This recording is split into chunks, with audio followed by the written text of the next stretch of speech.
Defining Duke, an Xbox podcast, is brought to you by, well, you. If you want to learn how to support the show, go to patreon.com/laststandmedia.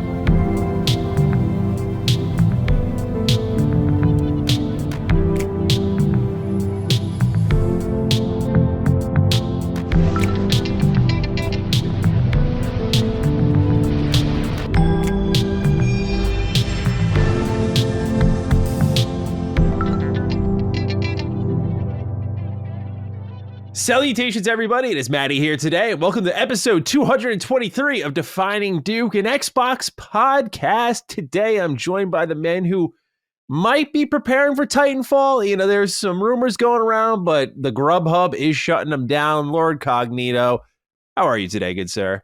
I'm not good. I'm not good, bro. I was in a nice nap. My man hit me with some cool DMs. I'm like, oh, Maddie hit me with the hot off the press. Your boy hype. 1 minute grand opening, next minute grand closing. I was like, bro, I can't deal with it. As a Titan fan, we're going to get into it. Yeah. That's why I'm speaking this into existence. Nah, you should. As the great Michael Jackson said, there's a song right now, How I Feel. It's, they don't really care about us. Kick me, beat me. You don't really care. Like, that's how I feel. Everybody, Apex gets what they want. God can't get it. Did it be the most brutal teases, bro? I'm going to say my balls. I'm trying to keep it together. But that really messed my day up today, man. I ain't having a good I'm sorry day. for taking you on that ride. I was sending Cog, as we do every week, links upon links. And I saw Insider Gaming reports that there is a Titanfall 3 in the works. Campaign, multiplayer, Apex crossover. I'm like, this is like Cog's game, bro. This is the answer. Then I go deeper. Update. Jeff Gross claimed it's not real. I'm like, oh my God, bro.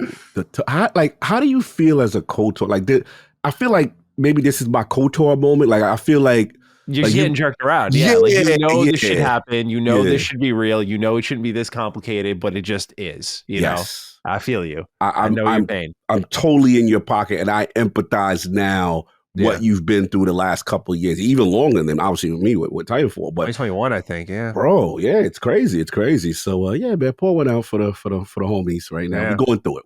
How you doing? Titanfall bros are here for you. We'll chat on that in a little bit. Pretty light week, all things considered. If your name's not Nintendo, we'll be talking about them a little bit more later into the show because this situation is just so rapid fire, so dramatically evolving that we'll naturally have thoughts on what Nintendo's doing because there are some moves they're making that I think are going to impact everyone. They're going to be like, oh, the door's open.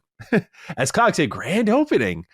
So I'm interested to see how the price tags shake up by December of this year. But nonetheless, ladies and gentlemen, we appreciate you being here for another episode of Defining Duke. It's officially hellish April. That means lots of games coming out, particularly day one in Game Pass. We already talked last week in our episode about South of Midnight. You can check that out. We're going to be talking about, no doubt, like Clair Obscur Expedition 33 later in the month. This is the month where Xbox is dropping a lot of PS5 games. We have Forza Horizon 5. We have Indiana Jones. There's a lot coming out if you're like a retro fan, like Lunar Remastered. That looks really cool. Like, I'm very interested in that one.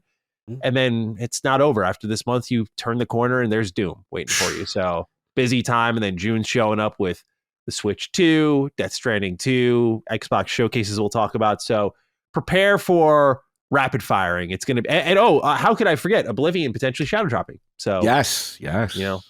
Let's, there was a rumor that it was tomorrow and I'm just like, dude. Bro, that's curse. The ultimate, I was gonna say, ultimate Duke curse would be that yeah. Oblivion remake gets dropped the day we release this. But that's disrespectful. Y'all know y'all supposed to not do that. Yeah, there's something about Xbox and their timing of news where I wonder if they've heard us because they do things on like Tuesdays or Wednesday afternoons now, or the embargo lifts Thursday at noon, and I'm just like.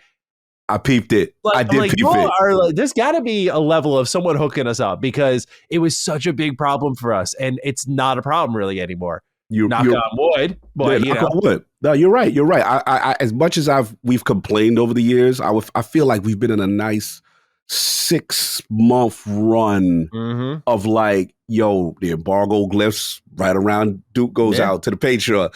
Hey, we gonna give you the news on a Wednesday or a Tuesday. Like, I do feel like the Duke's influence. I feel like someone is looking out. Like, someone is looking out. There's got to be because it went from like every week. It was like, bro, Great. Our show just got completely wiped off the map to like, we're right on top of things. It's wonderful. So we appreciate Xbox for accommodating if they are. Mhm. But nonetheless, ladies and gentlemen, if you're new here, patreon.com Last Day Media, you can write in.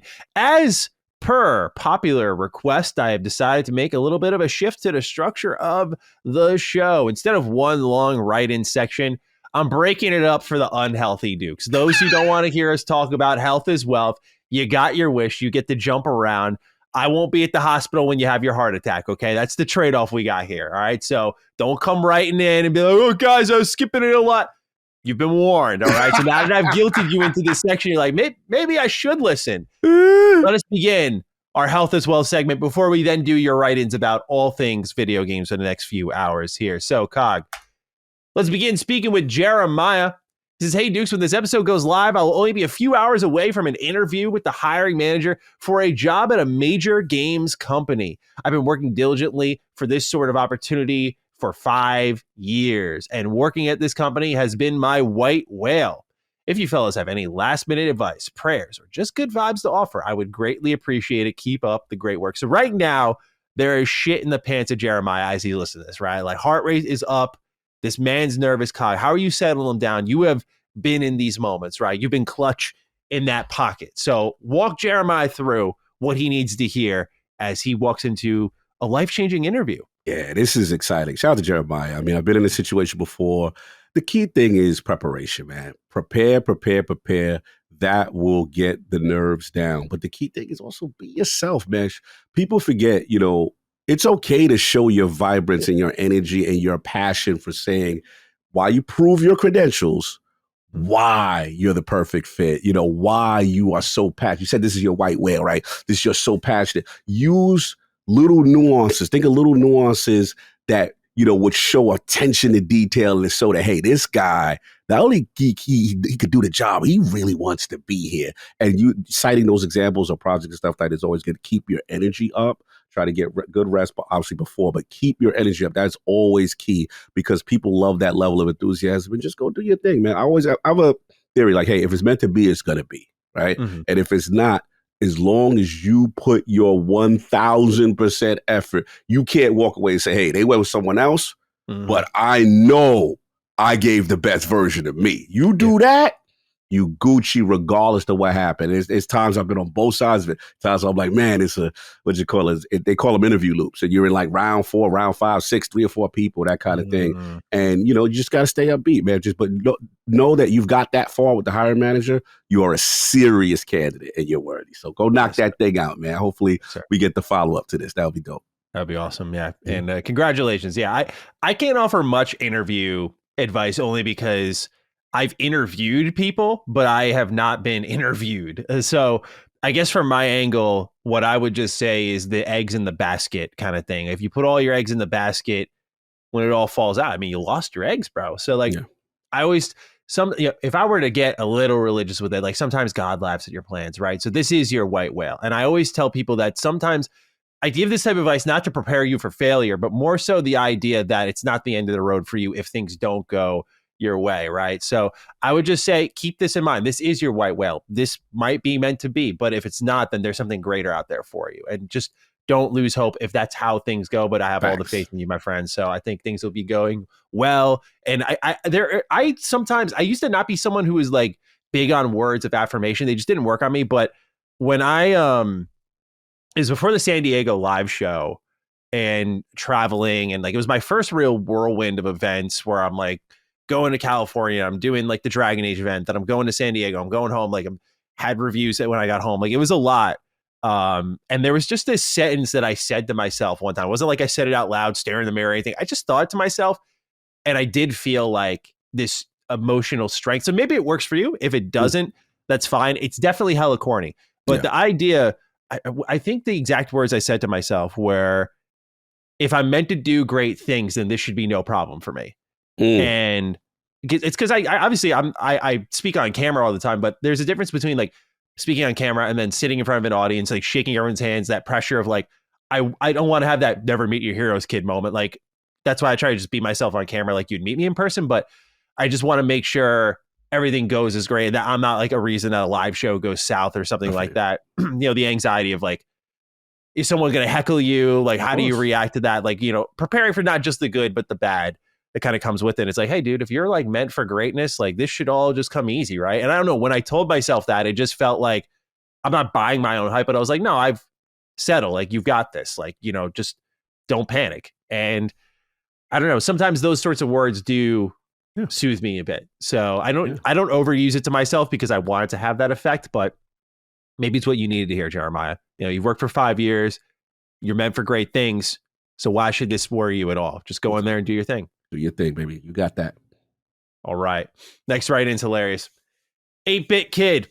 Throat coat story, Dukes. Just wanted to share a conversation I had with my wife regarding the illustrious tea of the Dukes. A few weeks ago, my wife said the back of her throat was feeling off and mentioned that she might need some throat coat. As I was approaching her in our kitchen, when she said this, she immediately said, no, it's not like that. Don't get any ideas. Gentlemen, I was shocked that my wife of over a decade with a kiddo would have the nerve to think I was thinking anything R-rated, this was truly shocking to me. I informed her that she had her mind in the gutter, and one of the beloved gaming podcasts have extensively talked about the tea, and I knew she was looking for a medicinal solution and not what perversion she was thinking of. Obviously, I ended up having to go out and get the tea and tried it with her. Good stuff. Just want to let you guys know you two are not only spewing good vibes, but knowledge as well. Look at that. Yo. Look at that. The fact that was the thing that came through her mind. It was like, hey, not that. We don't need that. 8-Bit Kid, you might have a rep in the house, bro. Why was that her first thought, man? Exactly. Why was that on her mind first? Yeah. What kind of jokes are you firing off? Hilarious. That's a good one. Glad to see throat coats making the rounds, though. Keep it up, everyone. Outside. Florida Man has our next write-in. Duke boys, I have a health is wealth journey for you.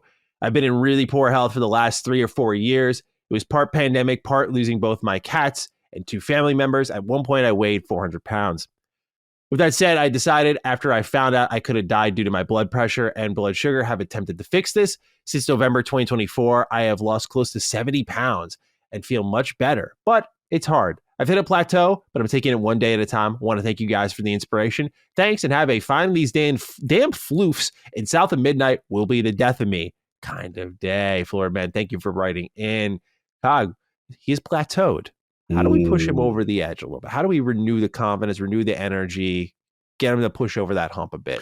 It's tough because I know that feeling. Like, you've worked really hard. You have made a major progress or a major gain, and you're like, okay, now I'm kind of stagnant. I know for me, I can only speak for myself. I'm not the expert in weight loss, but I know for me, generally what it always comes down to me is having that honest assessment about my diet. Mm-hmm. And there are things that I'm like, all right, this should not be here. You know what I mean? And you have to remove these things. So even though you think you're doing good, but remember I told you, like, one of my weaknesses was always like, hey, I'll have a healthy meal, chicken, rice, and all some great stuff, sweet potato, veggies. Yeah. Then Cog is always that damn dessert. Oh, shout out to my man. I tried the yogurt joint. That was good. My man last week with the Duke, that was good. It's a good, again, help me break my sweet, because basically what's happening, Matt, is I'm destroying my own progress. You know what I'm saying? Like, I'm eating healthy, but the damn sweet tooth. So what it is there's still, it always comes down to that honest assessment that we are still doing something wrong, and we have to be accountable. You're just ignoring it. Sometimes you know you're ignoring it. Because you're like, yo, I did good this week. I did 3-4 days, whatever. But every single day, I'm doing a damn dessert or a key lime pie, and I'm doing all type of foolishness, just undermining what the hell I'm doing. You know what I'm saying? So I think it's honest assessment. That again, I could just speak for myself. I want you to really review it. If you need to stat track it, app track it, that kind of stuff helps. You got to be honest. That self-reflection moment. Yeah, that was 100% going to be my recommendation. It's something in your diet, or it might be time to like push a little harder in the gym. Sometimes we're not honest with ourselves. Like, I got comfortable in this 30-minute pocket for a while. I remember, like, when I was just working a ton, like 30 minutes became my standard for cardio, which is fine, but it's like what I call enough cardio. It's like enough to get you by, not enough to make a huge change, but enough to keep you in some form of shape, like maintenance cardio. But I wasn't pushing when I was trying to lose a little bit of weight. It's like, what's going on? But I realized I was so used to what my version of normal was. It was 30 minutes. I was like, let me start doing 45 minutes and build to that hour. And sometimes that's tough because for me, like even on the Peloton and stuff, like it's like get a little bored, Oh right? yeah. But sometimes you just it's gotta be about that angle. Like Yes. you break down your day, it's like 1 hour of a 24-hour day. I know you're not awake for all these 24 hours, but 1 hour of a 24 day to make your life infinitely better is always like the worthwhile trade-off when you math it out that way. So just, yeah, kind of picking up where Cog left off, just that honest assessment of your life, where you're at, what you're doing, what you're eating, those sorts of habits. It usually reveals something that, again, it's not to accuse you of something you're doing like maliciously. Just sometimes we even look at foods that we think are healthy. They've been marketed to us as healthy. We pick them up. We're like, oh, what's a few pretzels or whatever? But you look at the ingredient list, you look at like the hidden sugars, and you're like, oh yeah. Like there it is. Yep, there it is. It's this. Remember I told you the process stuff. Great point about pushing yourself and being harder because when I went to the cardiologist and like obviously I hate cardio and I remember they had me do some stress tests or whatever. And he's like, all right, stay on there. You know, you're gonna do, I think it was 20 minutes or whatever it was. Bro, your boy was dying.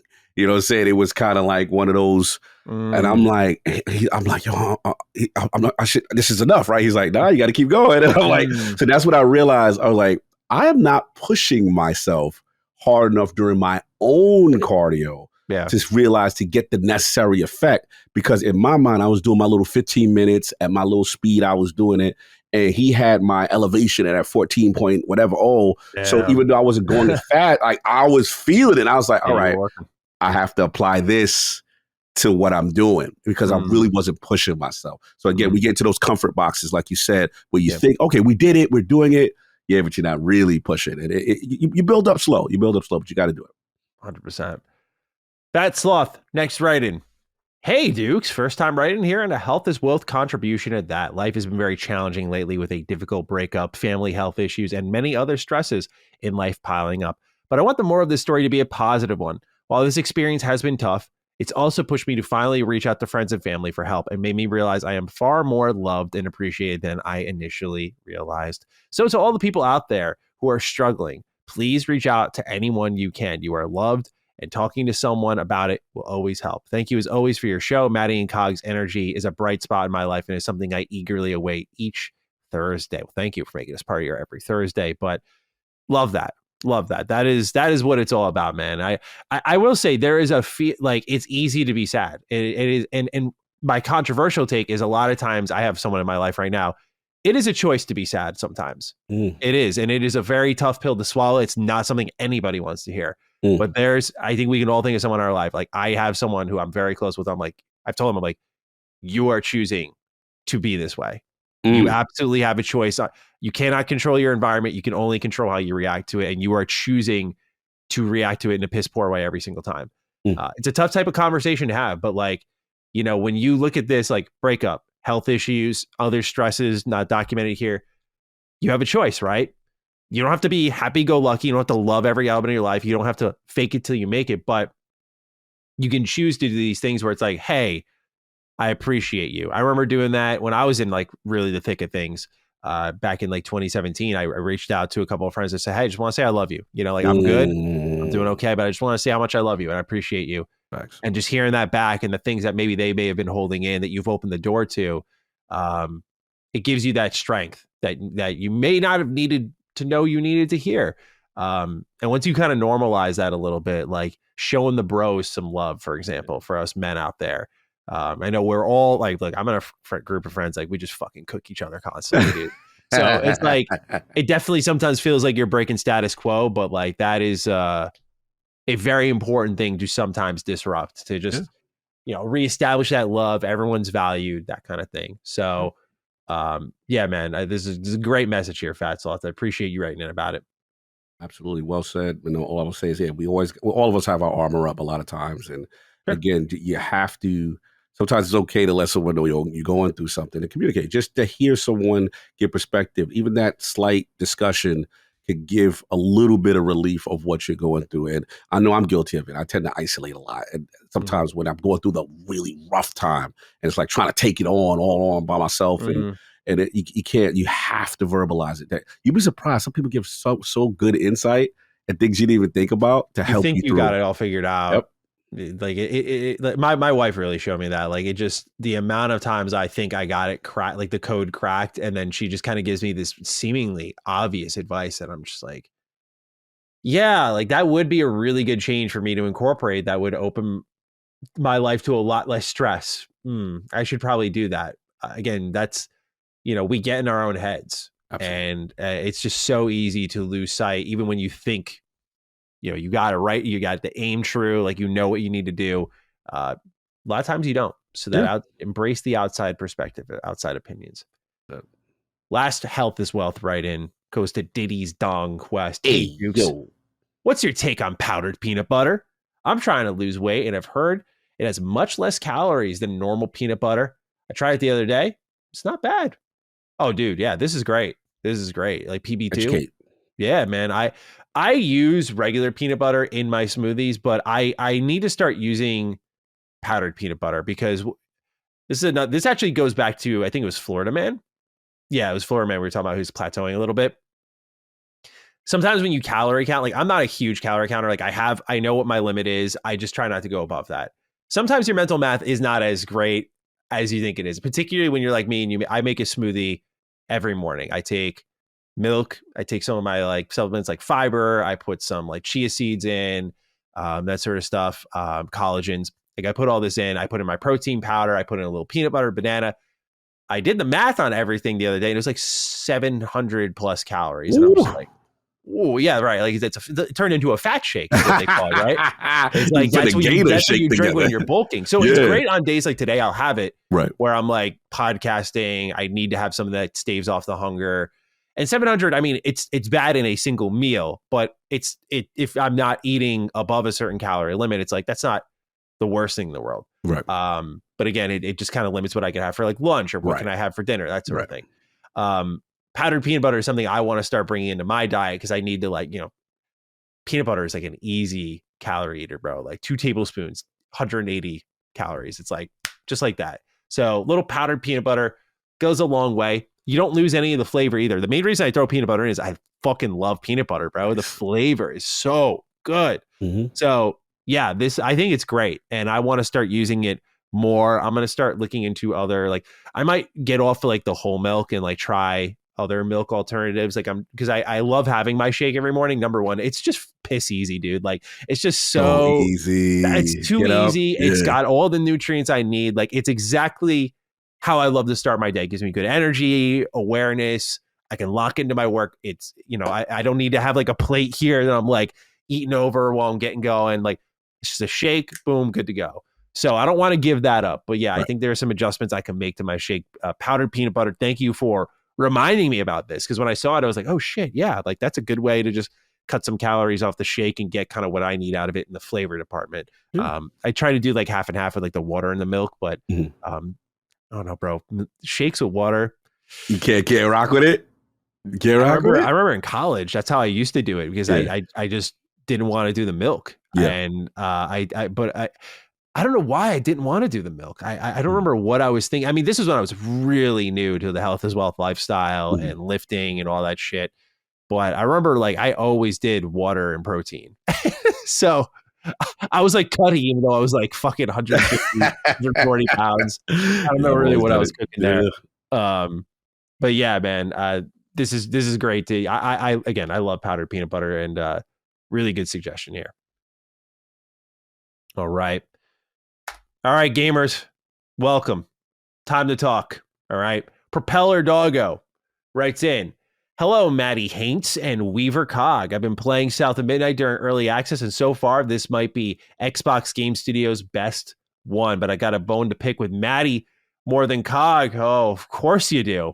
Maddie, you played Kena Bridge of Spirits, a game that I, as well, also love, and found many similar stuff between these two. How is it that Kena gets a pass that follows the same structure of meeting characters, learning their tragedy, and goodbye is fine here, but South isn't, or how both have similar approaches to combat, or how Kena and Hazel, you learn little about them, but instead learn about the world they lived in. I haven't beat South yet, so while Kena does have a final boss, the game does end abruptly and has a very that's it kind of moment. So why does Kena get the pass? no hard feelings. But for me, both games I see similarities, and I love them both. I think Cog should summon the lords and seize him. I didn't believe in an Xbox task until I saw Kana getting a pass and not South kind of day. Holy fuck, man. What is this energy? Ooh, wow, this guys. Man. Propeller, right. What's up? Explain yourself. Yeah.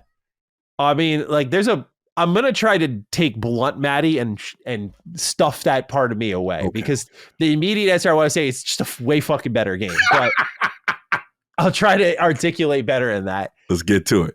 So, Kana, to be clear, I think Kana is like a real work of art in a lot of ways, like South of Midnight, like visually. They're both spectacles in their own ways. Like the stop motion art style of South of Midnight is like very memorable, very unique, very distinct. It's like the whole game's identity. It really like that with the character visuals and the lighting combined to make like just a really distinct game. Kana, as a studio's first game, not third game, is extremely impressive to me. I'm like the animation quality, like just the way characters it's literally playing a Pixar movie, which, you know, it reminds me of Psychonauts, reminds me of Ratchet and Clank, like that sort of stuff. But Kana's on a whole other level in that department. So they both have this visual distinction where, yeah, there's a ton of similarities there and in their journeys. I think Kana, because of its presentation and these characters that circle in and out of the story, like Kana is basically a 3-act story. Which I didn't play. I'm listening. I'm not spoiling. Yeah. I'm just saying it's a 3-act story. Spoiling. I'm just being objective. Yeah. They pretty much in Kana, like Act 1 is dedicated to, I'll just say, a crew of characters. And as Kana, like you're ushering these spirits into the afterlife, basically. Okay. So you get to know these characters, you know they're not permanent, and you say your goodbyes, right? That is the loop of that game's narrative. But they manage to make you care because you spend a lot of time with this crew of characters, you know, and then you usher them goodbye. Whereas South of Midnight, the biggest difference is really that South of Midnight could have achieved that if, as I said in my review, they kind of broke it down into a smaller crew that you spent more time with and then said goodbye to in some way, versus what they do in South of Midnight, which is like you drop in, you meet someone, you do like 10 minutes of seeing their memories, and then you literally say au revoir, and that's it. Like, that's all you see of that character. Chapter 3 is a great example. You don't see Benji. Like Benji's a great story, and I'm like, okay, like how are they going to build? And they just don't. Right. You know, you talk about that connective tissue, between all of them in the sense of, okay, I see where you're going. Yeah. And again, I thought Benji would be like this character you meet in the beginning, and he builds and like maybe you see him in 4 and 5, and like eventually you bury that hatchet, right? So they have different narrative goals, and I think I can see how South of Midnight sort of like vignette, I would say, style of storytelling of just like little kind of snapshots of each character would do something for people. It's not like I looked at Kana specifically and was like, this is the only way it can be done. But since they're very similar games, they are comparable. And I think Kana does execute its narrative better because it's a great example of like two games with similar ideas and how the execution can make all the difference. Like Kana spends more times with these characters. So when they say goodbye, it's like truly beautiful. Versus South of Midnight, where it's like the characters, as we talked about in our episode last week, that rotate in and out. Those are the ones that were the strongest in the game. And it's no coincidence because, you know, they were recurring, they were returning, and they uplifted everything around them. Right. So it felt more valid that way. Maybe you'll feel that way, you know, once you beat it. The combat, I am admittedly surprised to see this comparison, man. You know, Kana's combat's just, it's way better, man. And South of Midnight is serviceable combat, but it never really evolves beyond that. Kana is like, it's borderline Souls-like at times. Like it's difficulty level, but it's got parries, it's got dodge rolls, it's got ranged options. You have a slew of abilities. You have diverse enemy types, which, by the way, South of Midnight has. But again, this comes down to execution, right? It's a really, from like a critic's standpoint, it's a really interesting example of two games, similar ideas. And again, how the execution can really just undo a lot of things to make it feel significantly worse. In the case of Kana, you have like enemies with shields.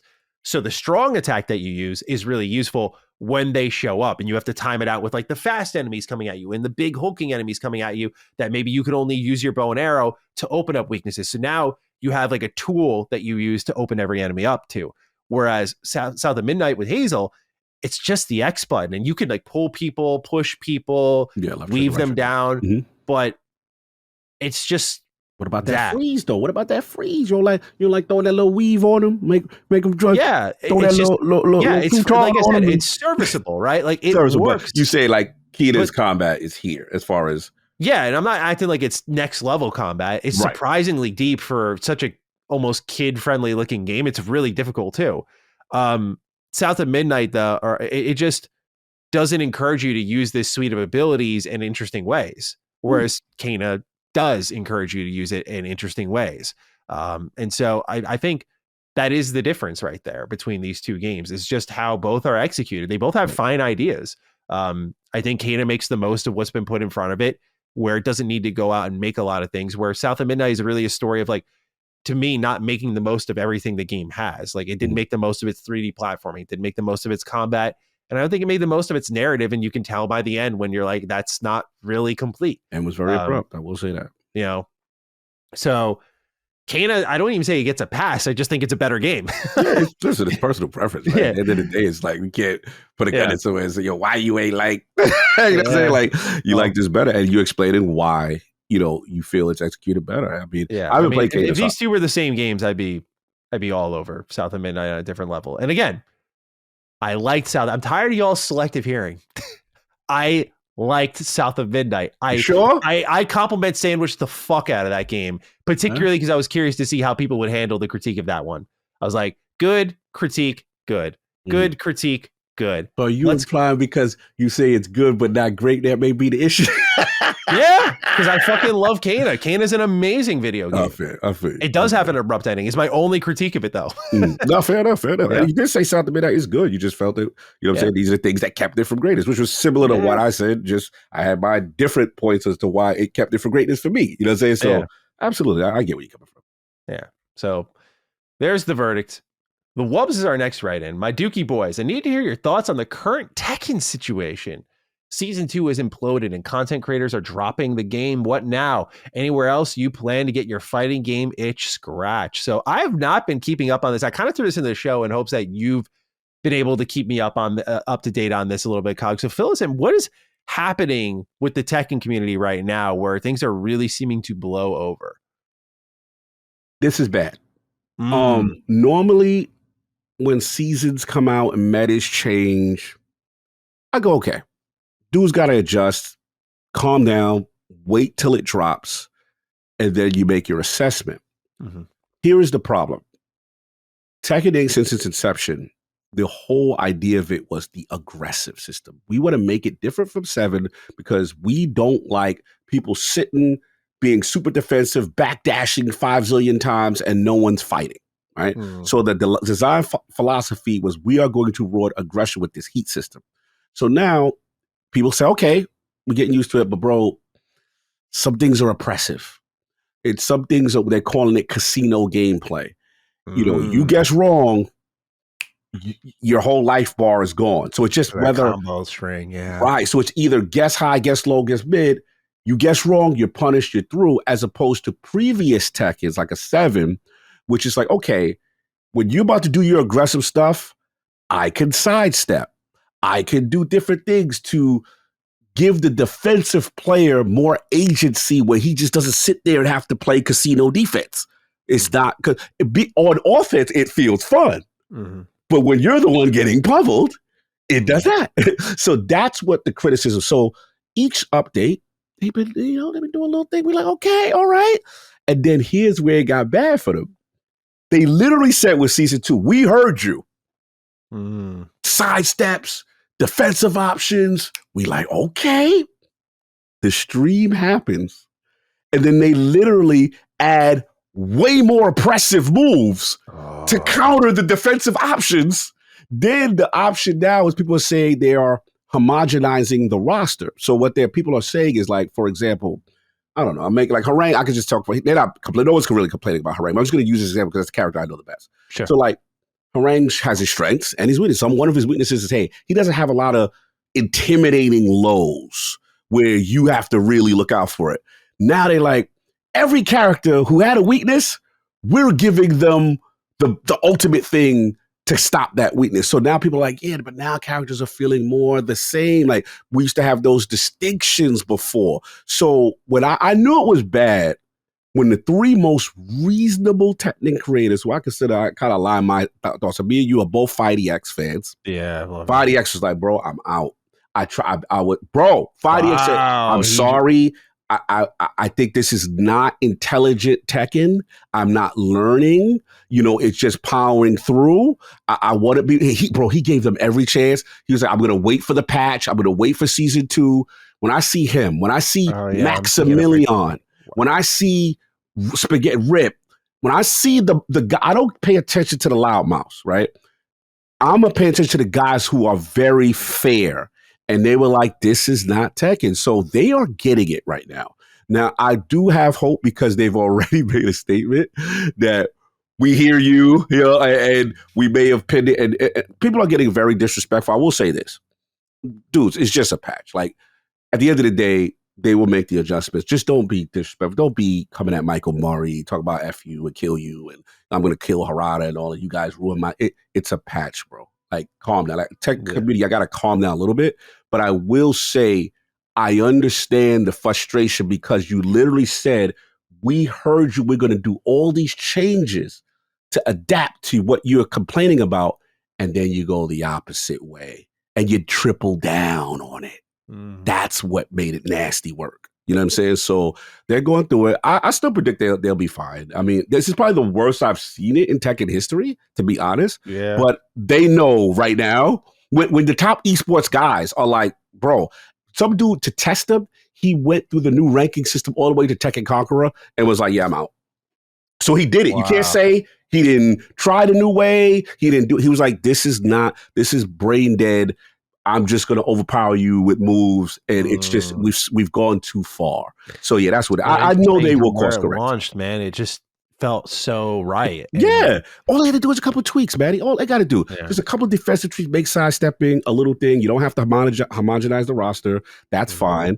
And then again, like they make things like you break throws, you get chip damage. It's so oppressive with rewarding the aggressor. And the defensive guys, the guys that are true expert level, they know how to stop everything, and they can't. So yeah. I think they will fix it, but right now it's not in a good state.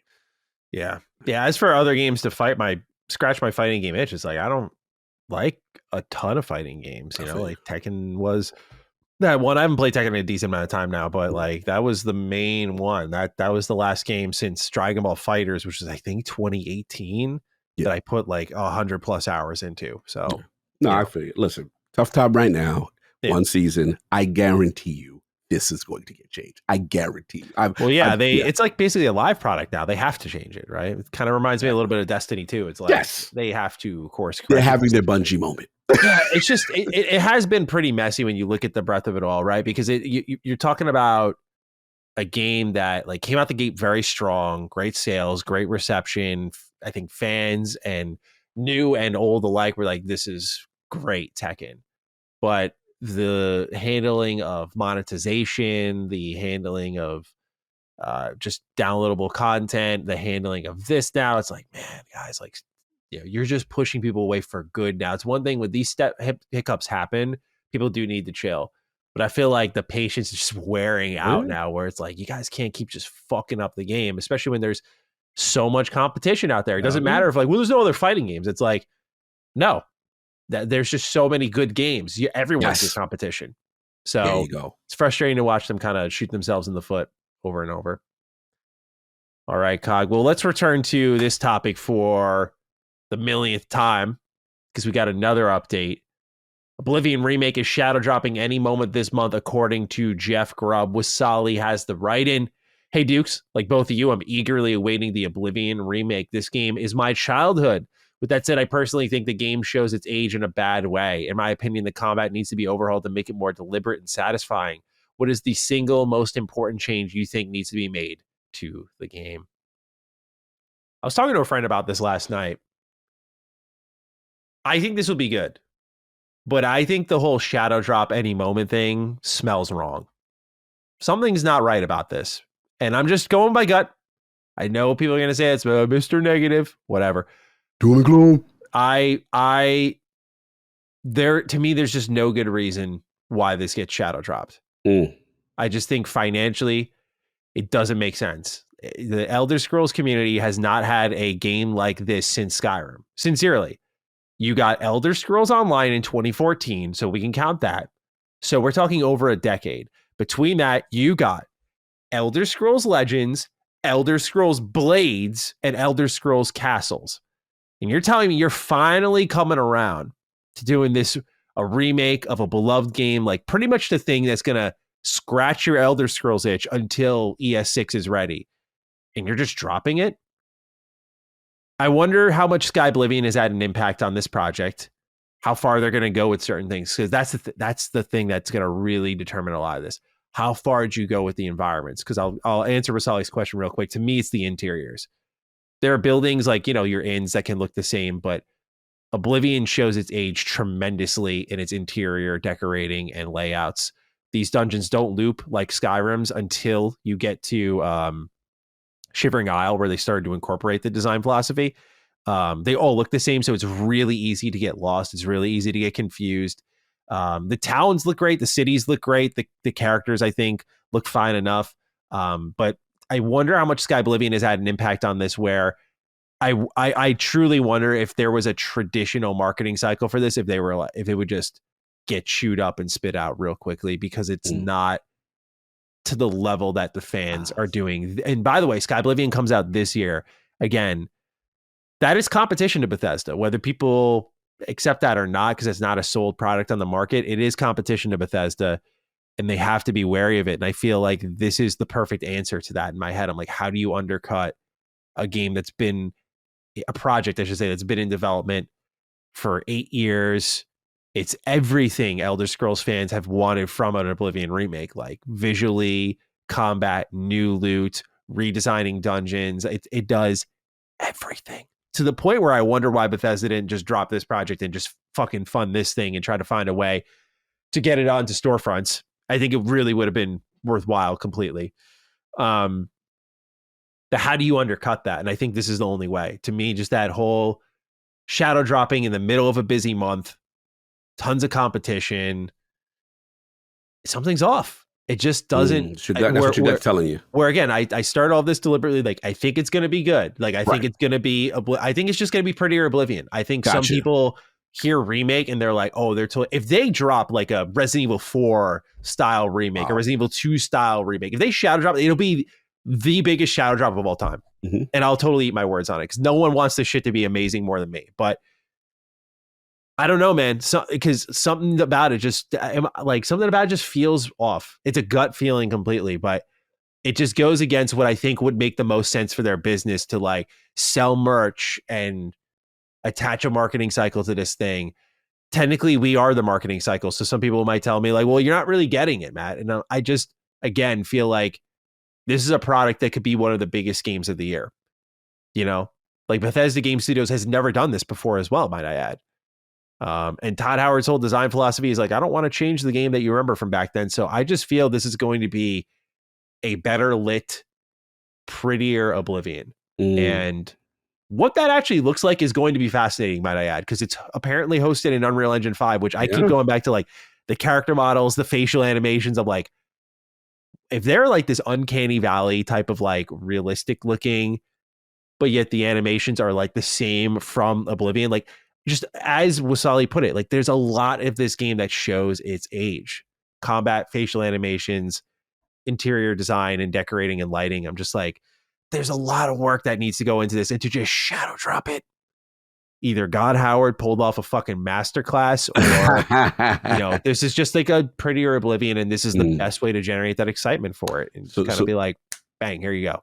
So just to recap, your thought process is more so like, because it's so hush hush, and because the rumors are shadow dropping, that to kind of maintain expectation for the amount of effort put into said remake remaster, because if it was a high effort thing, they would be more shouting it from the rooftops, or give it such a bigger stage, and then you a use little run up, got it, and then 3 months, just a little something. It just it makes peculiar. It's so different from what they've done before. Which, it's going to create excitement. I'm Right. excited. Like, I'm excited to play it. Like, I literally have been creating gaming plans, as I'll talk about in the what we're playing section, around the expectation that this will drop into my lap sometime soon. Mhm. And so when I, like when I'm doing that, I mean, I'd never do that. Right. So yeah, I am very excited for it, but I do think it's just going to be a prettier Oblivion. I mean, if this is by Virtuos, like it's been leaked and rumored for so long, Mhm. Metal Gear Solid 3 is the best thing to look at right now. That is their style of remake. That's Right. what they do. It's a prettier version of the original game you Right. got. Based on history. No, I Yeah. get it. I get it. And that could very well be the case. I think for me, I kind of always came in with that energy, to be honest with you. Yeah. I never came into it, and I hope I was wrong. So because I always, again, it always came down to scope with me. And I always looked at that game and I'm just like, that's, again, I haven't seen another open world game like truly remade on the level of Yeah. like a Resident Evil. All the remakes that I think are the truly transformative remakes tend to be the linear Resident Evil Mhm. type core. You know what I mean? Like I haven't seen it. So that to me would be like a huge undertaking. And I will give you credit, like to shadow drop it does feel weird. Yeah. It feels weird. It feels like, okay, we want to do something special as a thought thing for you guys, but it may not necessarily have that effort. Effort is the wrong word, but it doesn't have that level of transformation The level that, that it might even need. right. You know what I'm saying? And resource wise. So I've always kept my expectation like, look, you give me an Unreal Engine 5 version of Oblivion. My thing to answer the question, combat, people know me that I love Oblivion. That's my baby, Yes, right? sir. Before Skyrim. And the people that would always clown me is like, Cog, I'm not playing that game you like where the hits sound like I'm fighting with a butter knife. That was I can't do. They butter knife. Shout out to my man Eric Jackson. I know you listened, Eric Jackson. I know you listening. You a big running around with the Dukes. You and my man B Money. Shout out to Tick Network. We used to be together back in the day. And I used to pop off. I'm like, Oblivion is one of the GOATs. And then they liked it, but they were just like that. So my thing is combat, impactful, kind of like the feedback we were given about like I need punchy, stuff and then the Unreal Engine 5 glow up. I need that animation because those Bethesda games at that time had that distinct, robotic kind of style, what I'm saying, kind of thing. And that's what I'm hoping for. If you want to give me anything on top of that, oh yeah, I'll take it. But I'm just keeping it in that pocket. I want to be wrong. I want to be, but we'll see. Yeah, I'm excited nonetheless, though, to just I played Oblivion last year. I still love the game. I played Shivering Isles. That was awesome. Woo. So yeah, I'll be playing this. I'll be playing Sky Oblivion when it comes out. Mm. So yeah, no doubt it'll be an exciting time, and it'll undoubtedly be day one on Game Pass. So we shall see. But next up here, Cog, less positive news depending on who you ask. Xbox has an AI generated Quake II demo to share with you. They describe it as built on the innovative world and human action model, aka WAM technology from Microsoft Research. Copilot Gaming Experience dynamically generates visuals for the game and responds to player inputs in real time, simulating interactive gameplay without relying on traditional game engines. Designed as a short 1-minute tech demo, it offers a glimpse to players into the next generation of AI gaming experiences. Anthony Maltese has the write-in. Hey, titty gobbler, Maddie, and clapping cheeks, Cog. Hey, yo. Wow. Have you checked out Microsoft's AI-generated Quake 2 demo? The fuck, am I right? Very interested in your guys' thoughts. Have a lot got me all excited for an Oblivion Remake shadow drop, only to get it pushed to next Thursday or next Thursday or next Thursday or next Thursday kind of day. Thank you, Anthony, for writing in. Just a very strong intro and conclusion from you, my friend. Cog, we were sharing some thoughts from like John Carmack, Tim Sweeney about this. I'll read them I say quickly, but there's a lot here. Wow. So basically, John Carmack chimed in because everyone was like, this is fucking gross. This spits on the work of every developer everywhere. And Carmack steps in. He's like, I think you're misunderstanding what this tech demo actually is, but I will engage with what I think your gripe is. AI tooling trivializing the skill sets of programmers, artists, and designers. My first games involved hand assembling machine code and turning graph paper into characters into hex digits. Software progress has made that work as irrelevant as chariot wheel maintenance. Building power tools is central to all progress in computers. Game engines have radically expanded the range of people involved in game dev as they de-emphasize the importance of much of my beloved system engineering. AI tools will also allow the best to reach even greater heights, while enabling smaller teams to accomplish more and bring in some completely new creator demographics. Yes, we will get a world where you can get an interactive game or novel or movie out of a prompt. But there will be far better examples of the medium still created by dedicated teams of passionate developers.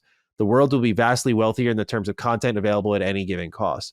Will there be more or less game developer jobs? That is an open question. It could go the way of farming, where labor-saving technology allows a tiny fraction of the previous workforce to satisfy everyone, or it could be like social media, where creative entrepreneurship has flourished at many different scales. Regardless, don't use power tools because they take people's jobs is not a winning strategy. And then Tim Sweeney quote tweets this and says, AI will ultimately be a powerful tool in the toolbox of every programmer, artist, and designer, just as high-level languages, paint programs, and visual scripting were in previous eras. The opportunities available to everyone should ultimately increase as a result. There's always a fear that automation will lead companies to make the same old products while employing fewer people to do it. But competition will ultimately lead to companies producing the best work they're capable of given the new tools, and that tends to mean more jobs. So with all of this, Cog, what do you make of the Quake II AI-generated demo? I was surprised to see this feedback, honestly. Carmack, I mean, he's a legend. This is its software. OG, the legend. This is lead programmer, Doom, Quake, Wolfenstein. Like, this is the father of like the FPS genre. You can make the argument, right? Then he goes over to VR and stuff like that. And obviously, Sweetie, we know from Epic. Look, first immediate reactions when seeing the demo, I was like, meh. Like, I didn't nothing looked impressive, right? But I'm looking at it as a gamer, right? I'm looking at it as, well, that looks like crap, right? So you're like, oh, see, this is what's wrong with this AI garbage. Like, I get the initial respect. Even I felt like, I was like, that don't look that impressive. But it's really not that aspect that the way I'm looking at it now. It's more so like getting a developer the tools they need to do something. And that's where I do align with Carmack in the sense of, first of all, we do complain about these dev cycles being 5 years now, these games taking longer and stuff like that. And a lot of it does come down to the tooling. And if you are making tooling more efficient, right, which allows the creative vision to flourish, I'm all for it, right? Now, granted, we will get to a point, like he said, with the prompt, make the telltale joint. There will be something that is going to that's going to do that, right? Yeah. And again, I always fall back on when we get to, because this tech ain't there at nowhere at all right now yet. Like, this is such infancy stage stuff. But I do agree with his logic of like, I'm not going to fearmonger and say, because the power drill came out, all you dudes using hammers is out of work. Like, I'm not there yet, right? So what I will say is, it's good. The only thing I will push back on him is that it is still, because of the way gaming is right now and the climate it is, and the way, like, for example, Gen Z and stuff is not really consuming games the way they are. You know what I mean? Because if that continues in trends, I don't necessarily believe this whole opportunity that is, definitely is going to be all these opportunities out there. Things can change because gaming can change. But I will say, anything to help developers do their job more efficiently, I am a fan of. So that's just where I'm at right now. It's way too early. Yes, I guess I'm the tech bro. I'm the guy that embraces whenever there's a new thing that comes up. Brad makes fun of me. I was on when I was on Summerside, and we would go. I think it was me and Hogue and Brad, and we were talking about consoles or something. And then I think a very obscure console came up. I was like, Atari Lynx. He was like, "You had an Atari Lynx?" I was like, "Yeah, I'm one of those guys. I want to buy and see what the new technology is doing." And at the time, it was the you brought the LIX. I got that vibe. Bro, you know me. Like, I'm the dude that had 3DO. I'm the dude that had super graphics. I'm the dude I will get, if I see something, I had Connect first. I had, like, if I see something trending in a certain direction, I want to see what the tech is, how efficient it is, what it is. But ultimately, again, I'm very pro developer and getting them the tools they need. I think it is fair though to say, final point, that there is concern, right? If, hey, these tools become more efficient and this can affect, jobs and stuff like that. And there is concern that what we've seen right now didn't look all that impressive from a gamer's perspective. And that part, I believe in the consumer. The consumer will dictate whether or not something is hot or not. Because if we ain't feeling it, we ain't buying it. That's just what I'm at. Yeah, I don't know if surprisingly I have much to say on this one, man. It's not even like I looked at it and wasn't grossed out. I was just like, all right, this is a thing, I guess. Xbox is going to keep pushing it. I'm not a fan of it. And I don't know where it helps. Whether that's me being an idiot, I don't see the power tool by like outside of pitching, outside of like, here's what I'm thinking we can do for our game. Here's a sample of it, this prompt. It's the only thing I can really think of, man. I'm willing to learn. I'm willing to learn. I mean, it's, we have to remember this is coming from, I think of it a little bit like a sport. Like game development is like a young man's game, dude. And I do think about a lot of these comments coming from vets who have like, John Carmack is like a great example of like building from scratch without all of the tools we have nowadays.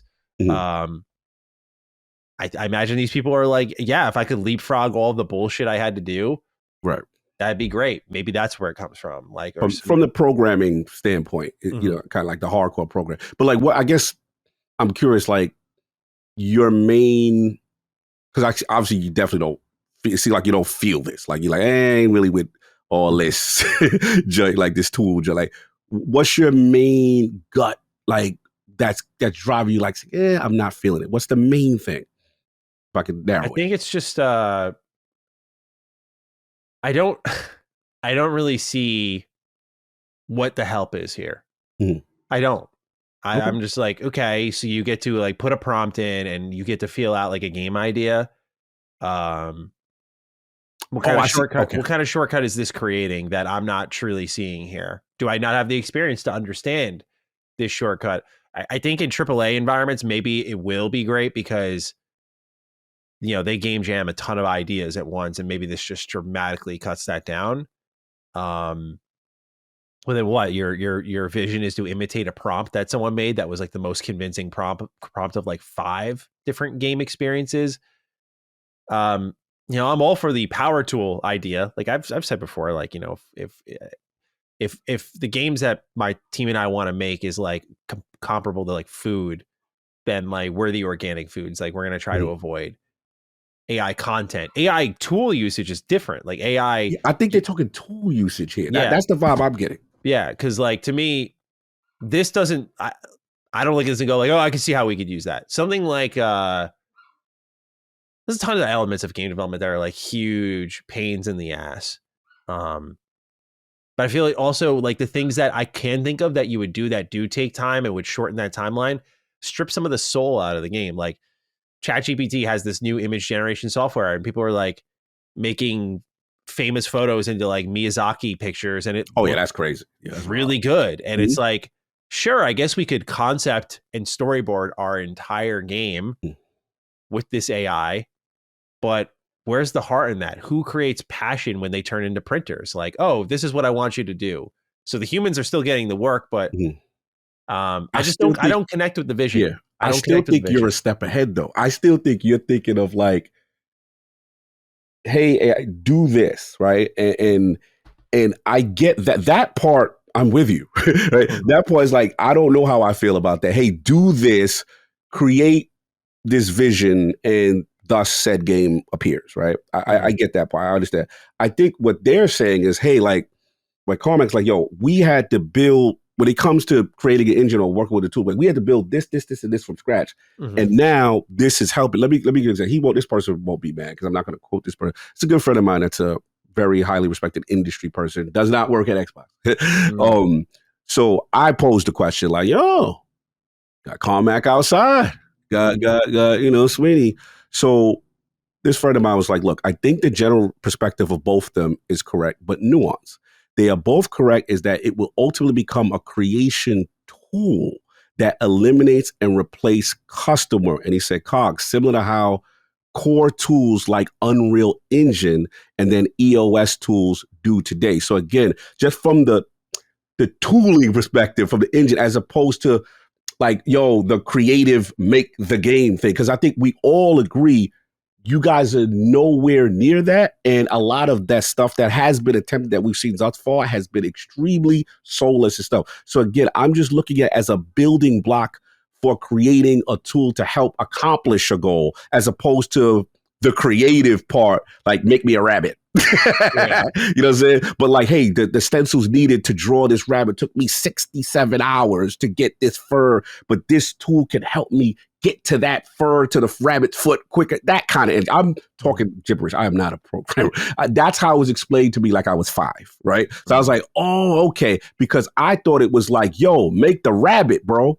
And I'm like, he's like, no, we're not there yet. So I said, okay. So again, it remains to be seen, you know, that kind of thing. But what my, you know, good experienced friend did say was that where he pushes back on Carmack and Sweeney is kind of like, not in this utopian world that it will not eliminate jobs at all.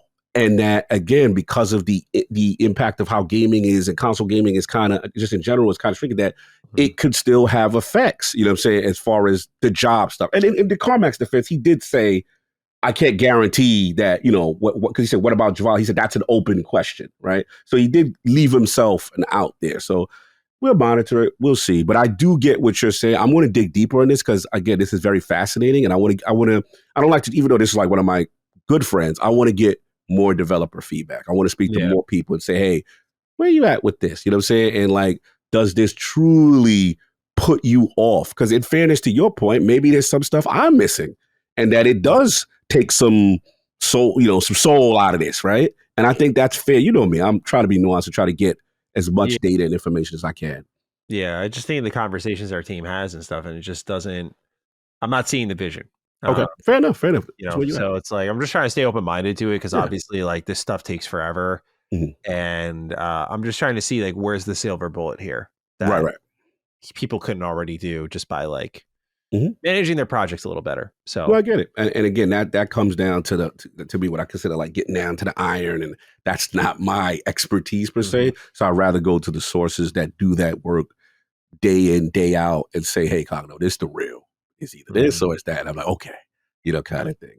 I'll get more info. I'm going to dig on it. This is a very, I didn't see this one blow up the way it was. I was like, wow, I thought they were going to be the opposite, to be honest. I thought Carmack was going to like really destroy this. And I was just like, oh, okay, interesting.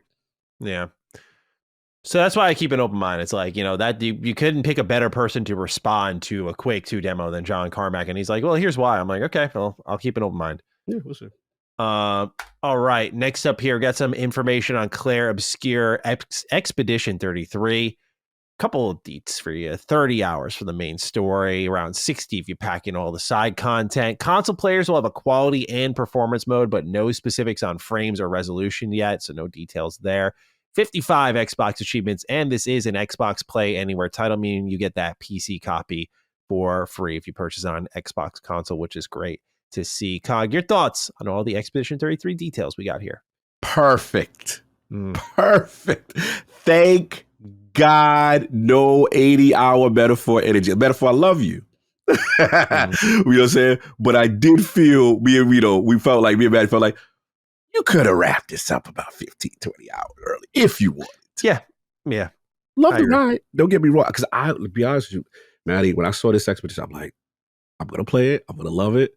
But I'm going to have to buckle down, bro. This is going to be another 80 to 100. And I'm like, there's no way I'm not going to play it, right? So I was just brace up. So when I saw third, bro, I haven't been so excited to see third. I know. I was like, yes. And if I choose to go off and do every single thing, then you can get your 60. So I like that. Bro, we got performance mode. Okay, you know what I'm saying? Get the little 60 frames. I don't know what resolution you might be, but we going to see. And play anywhere, bro. That's what, again, that's the same thing. It took Metaphor to the next level for me. Continuing, going back and forth from a portable. And then turn-based is the ultimate play anywhere game. Yes. Like, ultimate. Like, This is I'm like a little hyped. more action based, where Yeah. like that kind of like cloud streaming option. You got Oh, to yeah, like with the hit on the A timing. button to dodge Yeah, or block. dodge. Because you can do that no hit run. So Yeah. I'm yeah, excited. I'm Where I'm you at? pumped, bro. Mhm. 30 hours is great. I wish more JRPG style games did this. Yes. I know it's just the main story, so we're probably most of these developers undersell it. So maybe we're talking 40 or whatever. But Could be. um, it's kind of sad we're in that pocket now where like 40 is considered like, oh, it's on the shorter side. Like that's manageable. At the same time, though, I hope we get more like this, just more games that are well measured. Yes. Hopefully it delivers. The game looks awesome. Yeah. And I'm very pumped to get my hands on this one. So good news all around. Yeah, yeah. Not good news if you're Lord Cognio for this next one, though. Here we go. All right. Titanfall 3 has some rumors percolating.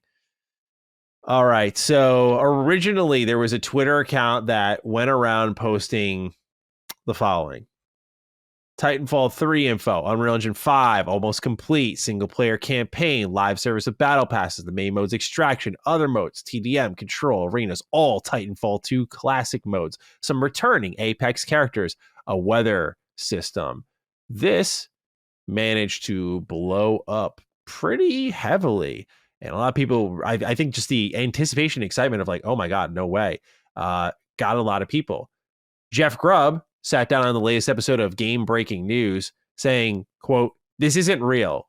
I'm sorry, it's not real," end quote. Grubb then went on, according to this article from Insider Gaming, to talk about Respawn having a small team that is, quote, "probably messing around with games that do have Titans in them," end quote. Does he, the Titanfall 1 director Steve Fukuda, have something like a prototype that has Titans in it? I would guess so, Grubb added. I don't know for sure, but I would certainly assume that is a safe thing to think. Now, is that going to get announced in 25 and released in 26? No way. He then touched on the fact that EA has been on the trend of canceling various games at Respawn. Those cancellations include Titanfall Legends, which was a previous version of Titanfall 3. Quote, "Do not expect an Unreal Engine 5 single player campaign, Titanfall 3 with a full multiplayer suite," end quote, Grubb said, while saying he hated being the one to rain on the parade. Quote, "I'm not sure where this is coming from. Don't get your hopes up for Titanfall anytime soon," end quote. The dream lives and dies very quickly, Cog, does it not? You ain't have to throw all that on it. Oh, this hurt, man. This hurts. It just hurts. Yeah, what sick fuck would come up with this random ass rumor and just throw it out on a Wednesday afternoon, Duke's Day? I saw it. I was like, oh man, Cog's gonna have a field day. Well, I never went through a faster set of emotions Yeah. from joy to pain in like 0 to 60 with these rumors. And it's just, I guess for me, the fanboy in me is just like, this game is so much fun. They've iterated from the first one so perfectly. Part 2, they nailed the story. They had a story campaign, one of the best campaigns going. And then, the only, let's say, nitpick you could say about Titanfall 2 was that the multiplayer, they added this thing kind of like the battery system. And it was a little controversial when you're, kind of fighting with the mechs. And it's just, it just paid, because it's just like, I'm trying to understand in the exec room, and I'm trying to be corporate cock as best as I can and take my emotions out of it, why this doesn't make any sense. And yes, people are gonna say, "Cog, we're in a free to play model now, right? The competition is fierce. COD, Apex, whatever. But my thing is, you literally have Apex as a conduit that you could cross promote, right, with this other thing. They're two separate things. One is the kind of battle royale. This is, now a very unique multiplayer shooter where you can jump out as a Call of Duty kind of guy, and you can get in the mechs and do something else, right? So it's so unique. And then they had one of my favorite modes, which was, if you love the mech so much, which a lot of people do, Last Titan Standing, which is an amazing mode. Then you got a co-op aspect, which is Frontier mode, with like 4 of us. We're doing a co-op. You can do co-op campaigns, do all that. Like, there's so much here. There's literally 3 games in one. And you can't find a way to figure this out, EA, that nobody's going to want this. And again, you self-sabotage this game. This game, the shirt I'm wearing, you self-sabotage. You put this game out at the same time as Battlefield 5 and wondering why things flopped. So my thing is, why can't the Titanfall community get one shot? I'm the only excuse I will take at this point is if the legend, the god himself, Vince Zampella says, I don't want to do Titanfall. If he says, yo, because I know right now they got him over on Battlefield. And that's what I really think it is. They want him to save Battlefield. Yeah. And Battlefield has now destroyed my baby. And I'm not hating on that. Everyone's destroying that baby, man. When you think about Apex is, Battlefield is, Titanfall was never Hollywood outside of Xbox One. It's time to... Now, I'm not telling you it's time to face facts, but everyone was not big on Titanfall 1. And you know, look what happened. Look what happened. You guys could have made it so much more. Bro, really could have. Titanfall, what was that smash? Like when Xbox had exclusives, this was I got people to buy an Xbox One Titanfall. It was worth it too, dude. That was like one of the main games that I bought it for as well. That game was so good. Forget it was Titanfall. We had game, bro. But look, you know, neither here nor there. I just really hope. I love Grub, but I'm mad at him right now. Like, you couldn't let me rock for a day and let me dream for a day. He shut it down immediately. So look, I got people at EA, bro. Come on.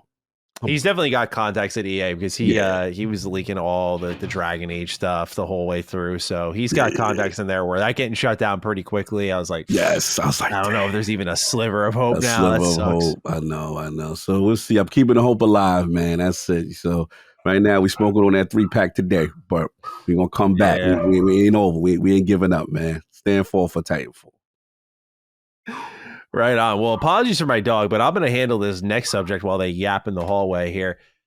Final Fantasy VII Remake is still Xbox bound, according to insider Nate the Hate, who claims that Remake will arrive this year and Rebirth will be next year. They're just waiting on Xbox and Square Enix to announce the game. Cog, a little bit of a shocker seeing, a little Remake show up at the Switch 2 event before the Xbox event here. So Xbox gets last licks, if you will.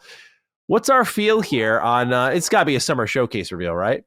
Absolutely. I'm dying on it now. I'm dying on it. This is the running joke in every comment section for me. They're like, yeah, Cog is coming. Mm-hmm. Yep. Yeah. Yep. Look where it's at now. Switch. I think you and I both made this prediction like 2 years in a row. 2 years in a row. Yeah, this got to be the year. This is the year. Showcase. Yeah. I'm dying on it, man. Yeah. I'm dying. I'm telling you, because again, this had nothing to do with Nate. Shout out to Nate the Hate, say who's standing on business. But it's got to be, because when you look at, I have the official shout out to Nintendo. They've been very nice. I have the official Nintendo press releases for all the stuff. So I was looking at the Final Fantasy VII Remake press release, and it was just like, yeah, and because I'm trying to line up what are launch games for the Switch 2. And I look, I'm like, okay, summer. It said Final Fantasy VII Remake. So what happens in the summer? Yeah. So Xbox is this how I internalized it. Square has said to them, only I'm mad at you, Square. You could have put it in your social media account that it's coming to other platforms, but okay, you want to take away from Nintendo's moment. They had their, and I get it. They have a console reveal. Right? So they're going to get that precedence on that reveal. Mm-hmm. But what I'm thinking is Xbox themselves have said, hey, we don't want anyone to know until it's our showcase. So I'm dying on it. If I'm wrong in this, y'all going to make me look crazy. Xbox, Square Xbox, come on now. Stop playing. There's 67 predictions wrong on this, and I need this to come through. All right? You're making me look bad out here in these streets, man. So get it done so I can laugh at the comment section and say I told you. Victory at last. Yeah. You got to imagine, like, it's so overdue at this point. If it's coming to Switch, Square Enix hung up the mercenary boots. They're done with that. They're here to make partnerships, strategically release their games. Maybe a little Game Pass deal here. I don't know. I'm not going to get too carried away. But Square want their money. I don't know. I don't know anymore. Unless the bag is crazy. I didn't think about that. We're talking about a game that came out in 2020. I don't see a world where they're like, absolutely not. We're not taking a Game Pass deal here. Like, but how much do you? I think Square gonna want some bread for that. Even though it's the old one, it's the first one. A decade later, you think? True. I mean, you listen. To your credit, there was when the old regime, before the new regime came and fixed the relationship with Xbox, the old regime, there was a period of goodwill where every Final Fantasy VII game was, I think, Final Fantasy game was part of Game Pass or on Xbox or something like that. Oh yeah, way early, right? Way Yeah, early, like way yeah, back, yeah. four It's so scores. funny. Everyone thought it was going to get all dropped at once, and they like did it over time, and they started removing old ones and putting new ones in. Yeah, it was that was a good time. I forgot about that. Remember Yeah, that? that was one of the things I was most excited about when Game Pass was like first a thing. First, yeah. So let's see. That would be the ultimate. Oh man, they do that. Oh, that'd be crazy. I'm doing a full run through again. Oh my god. I see Xbox springing for it, if only because the fans have been so like, where is it? Like, I would argue, I'm sure it'll get more play / purchases on Switch, but I would argue there's more in the terms of zeitgeist value of a like 7 remake coming to Xbox kind of announcement. Like that's I wasn't surprised when I saw it coming to Nintendo, but when I saw it, like when I see it coming to Xbox, I'd be like, oh hell yeah. Not fanboyism speaking, just like, of course. you know, this was the war, y'all. You got to remember, Nintendo wasn't part of this battle. It was always Xbox and PlayStation. Yeah. Xbox finally seeming to like get in bed with Square, get some deals done. So I'm thinking Summer Showcase, we finally get this announcement. Real quick question before we move on.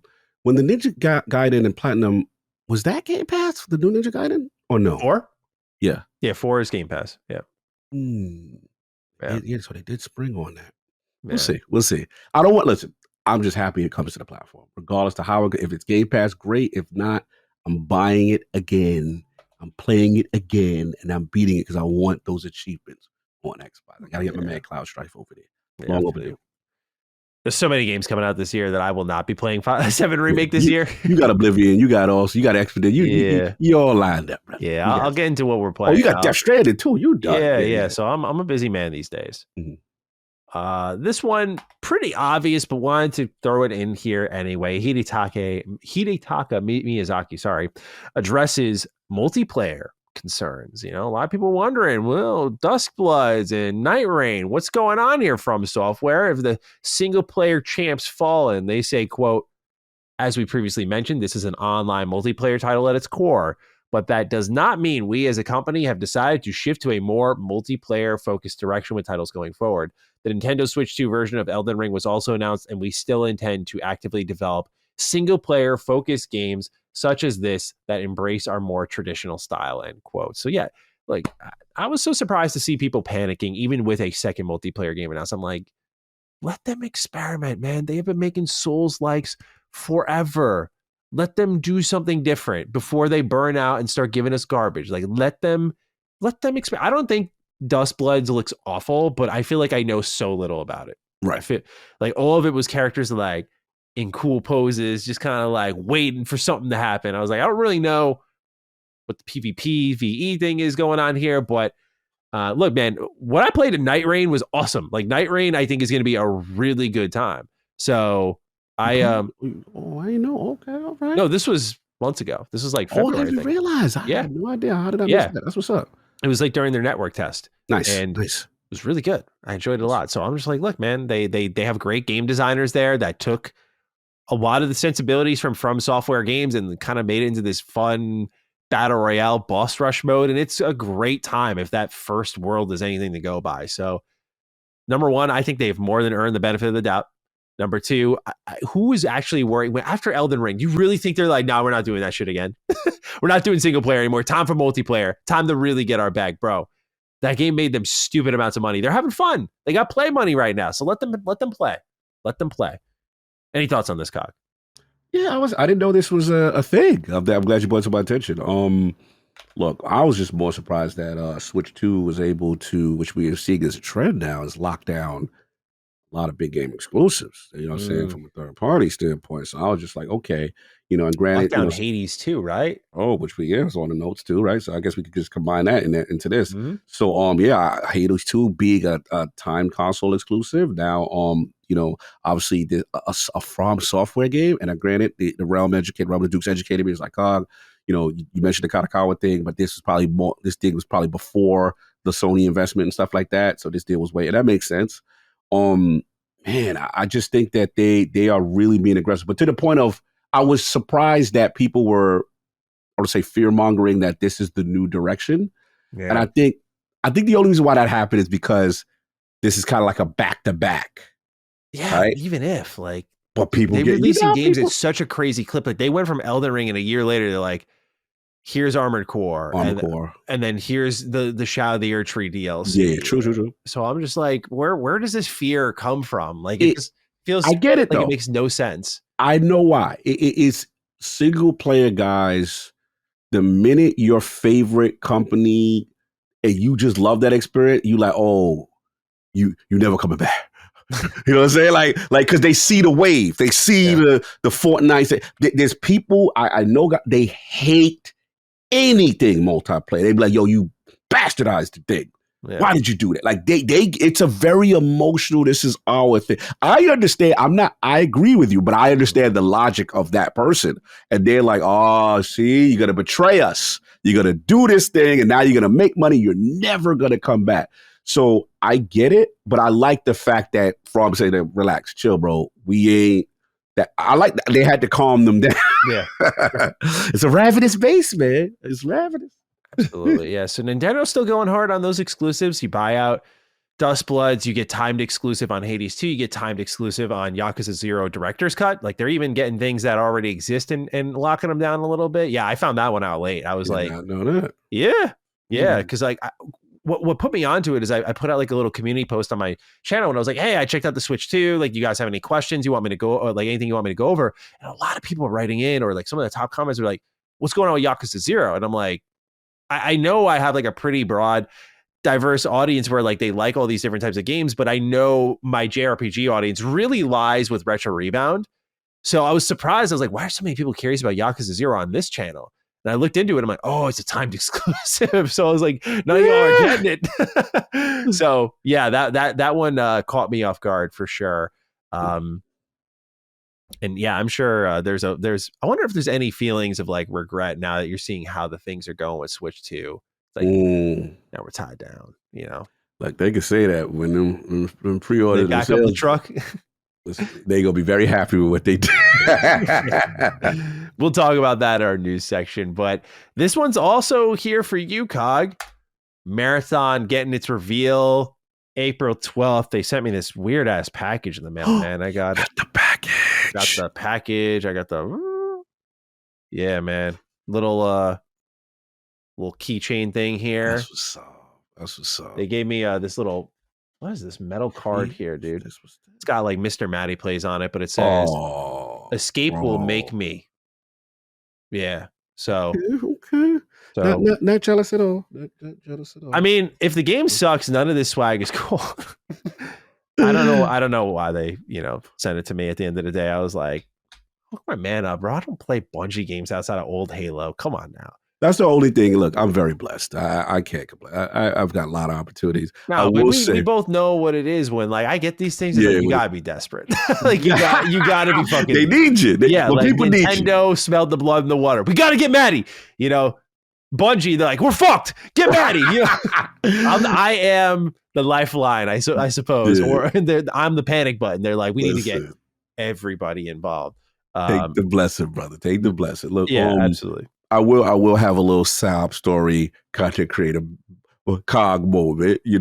Hey Vigi, I like your games. Look, to be honest, all I just want to do is visit the campus. Like, sure. Halo, enjoy the history and the marathons. That's the only thing I want to do. Look, if they send people stuff, it's all good. Even though you guys never sent me nothing, but it's cool. Anyway. I got to get it out. You had the one thing they sent you had to work hard for, right? That jacket, right? No. I worked for that. I actually played the game, beat the raid. That is purchase cog money. Oh, you had to buy it after you beat the raid? Yeah. It's nothing.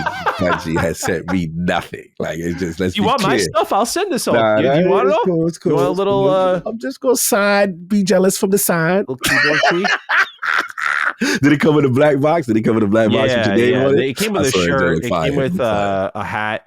I said to Laylee, I was just like, yeah, if this game's raw, like this would be cool merch. Yeah. But if it's not, like I gotten so many of these random press junkets where it's like just a bad reminder of like a ass video game. So hopefully it's not, right? But on point. All jokes aside, look, shout out to Bungie. I will say, like, my anticipation is slowly coming up for it. There's people that I trust that are in the building, and they obviously they can't talk about anything right now. But I see people, content creators I know from the Destiny community, say, "Hey, can't wait to tell you about this kind of energy." And I'm like, "Oh, okay." Now again, I've been on record. I've been very skeptical. I don't know how a PvP extraction shooter is going to work in this climate. I like the art style. I will say I like the art style. The imagery looks cool. I just need to see what the loop is. And then obviously the reason why it's so near and dear to me as my Destiny love, because I feel like if Marathon does not succeed, Destiny is going to be DOA for a D3. So I have investment. I'm hearing they're going to do the event. What is it? You said Saturday, the 12th. April 12th. There's people there. I would say this plug. Highly recommend you listen to The Last Word this week. Plug. Potentially Saturday.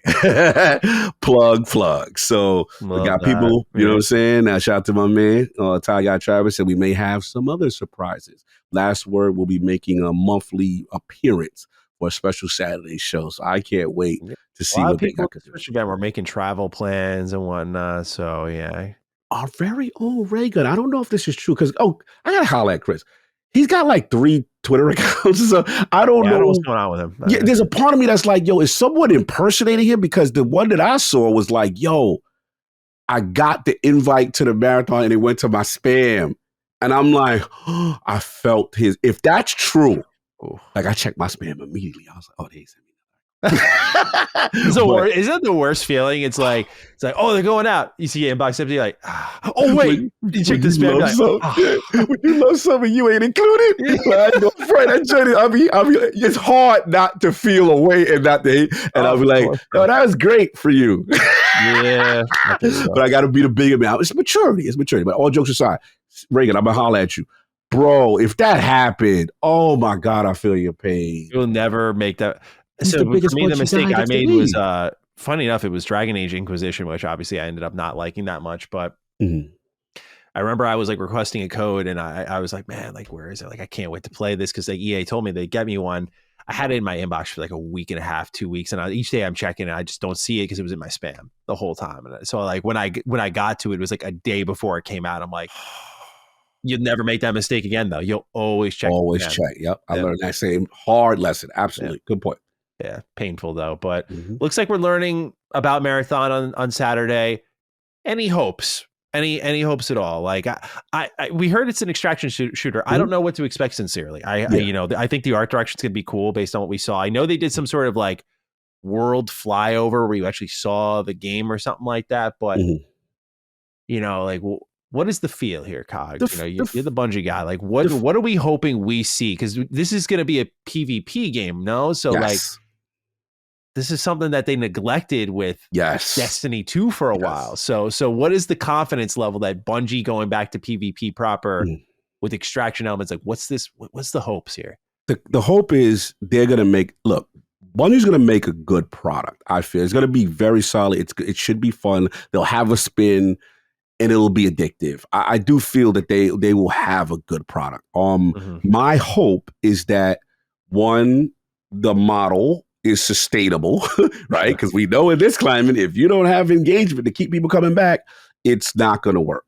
Yeah. 2, what I would hope for is somehow have some parasocial link with Destiny, whether it's feeding content or universes. I know it's some other universe tile, whatever, but do something that both games can connect on some form of a level, right? They may not be, I'm not you're gonna be playing PvP and Destiny with that. I'm not saying that, but just some form of connective tissue, even if it's cosmetics and stuff like that. Keep the synergy going so that both communities can feel value. And that's all I hope on that, man.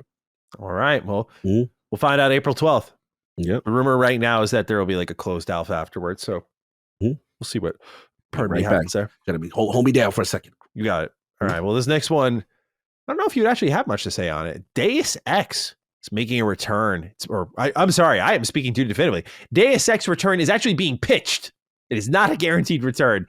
This is according to Insider Gaming with the report. As of now, there has not been a commitment by their publisher due to a potential belief that it is, quote, too niche, end quote.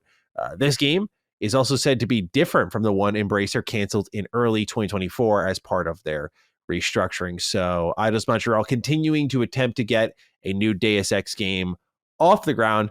I hope they do. I have actually not played a Deus Ex game since the second one in the series on the 360. I think it was Human Revolution.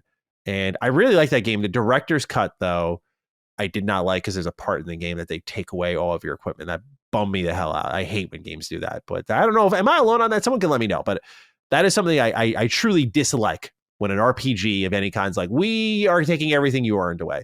That said, pitches happen all the time. I think this is an interesting thing, I will say, for Insider Gaming is an outlet I like for them to report, because it's the same thing as like hearing WB Montreal is pitching a Game of Thrones game. It creates these weird expectations because people think like pitches, from what at least I've heard, like pitches are these things that happen and they just go through. And it's like, it is such an uphill climb for these developers in these corporate environments to convince like the board, like all they care about is like, where's my money at? Is this going to make money?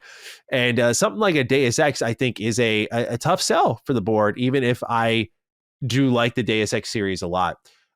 So there is yet to be a commitment by the publisher. Cog, I'm not sure if you heard, but Deus Ex being pitched for a return.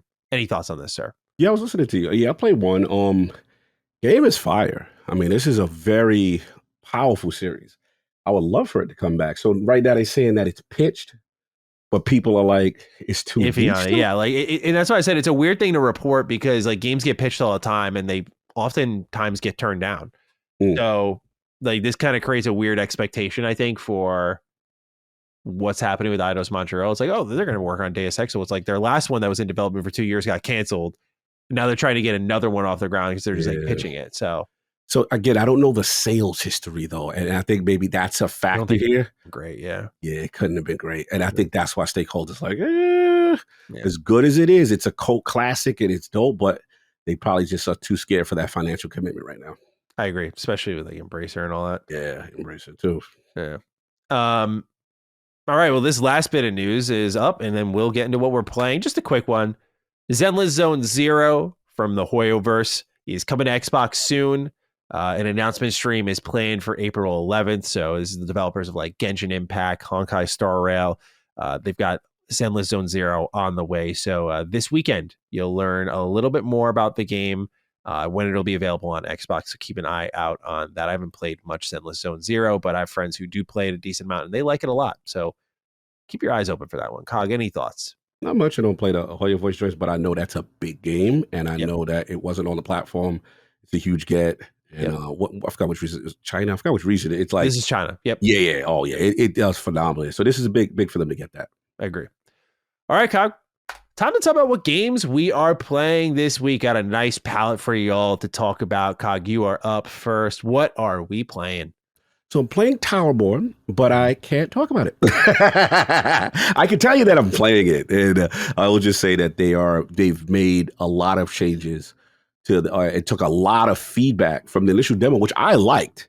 Mm-hmm. I really liked the initial demo. That was my game of the show when we were out. Oh, yeah. When we were at Gamescom. Yeah. That game was very impressive. Bro, lots of stuff, because once I get even deeper with it, I'll give you guys the breakdown, just being respectful that I can just say, hey, I'm playing it, and I will let you know. And I believe it April 29th, the very end of the month, I believe. Mm-hmm. So you got that going on. But it's time to dust back off the KCD2. You know what I'm saying? So South America, obviously, we took that little break there. We had other games before that. So, all right, we're heating up, baby. We are heating up. It is, man, what a band of misfits and things going on right now. The game has flipped itself 3 separate times. I will say, KCD1 fans, if you played BKCD1, there is a very cool payoff moment for the Henry character that I thought was very symbolic based on what has happened to him. And I will just say, without spoiling, watch, if you look at the cover of KCD1, there's significance for those who play, right? So that has been, we back. We had to handle something that needed to be handled, and I was very happy with that. Right now, a lot of character introductions. I'm into the political effery right now. There's a lot of double crossing, triple crossing. We're still back in this phase of you get captured here and there, and you gotta. I don't like that stuff, but I will say, bro, I'm doing some grand scale war type things. Very fun, very fun. Man the gate, stop the ladders, like that energy. And I'm like, oh, okay, bro. You know, my man, what's my man? Father Godwin, classic. Yeah, he's great. He's funny. Catherine, classic. You know, Zishka and the crew, and you know, it's right now we're in our merry band of misfits mode. It's ragtag group, and it is fun. I'm enjoying this ride. As far as you know, the gameplay loop, I would just say like there are times when KCD is just so cinematically awesome. And I'm like, man, there is nothing like this. It is so immersive. There is nothing like this. I remember I did it. Oh, I had one mission that was completely all stealth. It was amazing. Absolutely amazing. Going through the forest, trying to be undetected by teams and teams of soldiers in low light. Drank my little Nighthawk potion, had my light, you know, going, trying to, you know, to do that. It was just getting my stealth kills now, murking and leveling up. Now, here's the thing. When you put so much investment in like these skills, that's why it hurts when things get taken away from you, because it's like, bro, I earned all this stuff. You know how much pain and blood and sweat I did to get to these level, or killing these enemies and taking these things, or leveling up your skills through actions and repetition. Even my scholar stuff, bro, I got some perks in this game was just amazing, bro. Like I really like, one of my things is like at night being stronger, Leslie going through foresty things, being stronger. I'm kind of going away. I'm really in a sword and board kind of a flow right now, and like I said, I told you about the poisoning and doing all that stuff, but I'm really advanced on a lot of different things now, and I will say, like I said, yeah, it does feel bad when things get taken, and it does feel bad. There's some moments in KCD, though, I will say, all right, Warhorse, bro, your quest design is dope when it comes to the multiple options, where I have sometimes the most things are not obviously stated. And I'm just like, bro, it's in this room, what's going on? And sometimes it just, the way things are positioned, or the way things are, like, this is where the immersion sometimes gets in the way. It tries to be too immersive sometimes, and sometimes it gets in the way of something simple.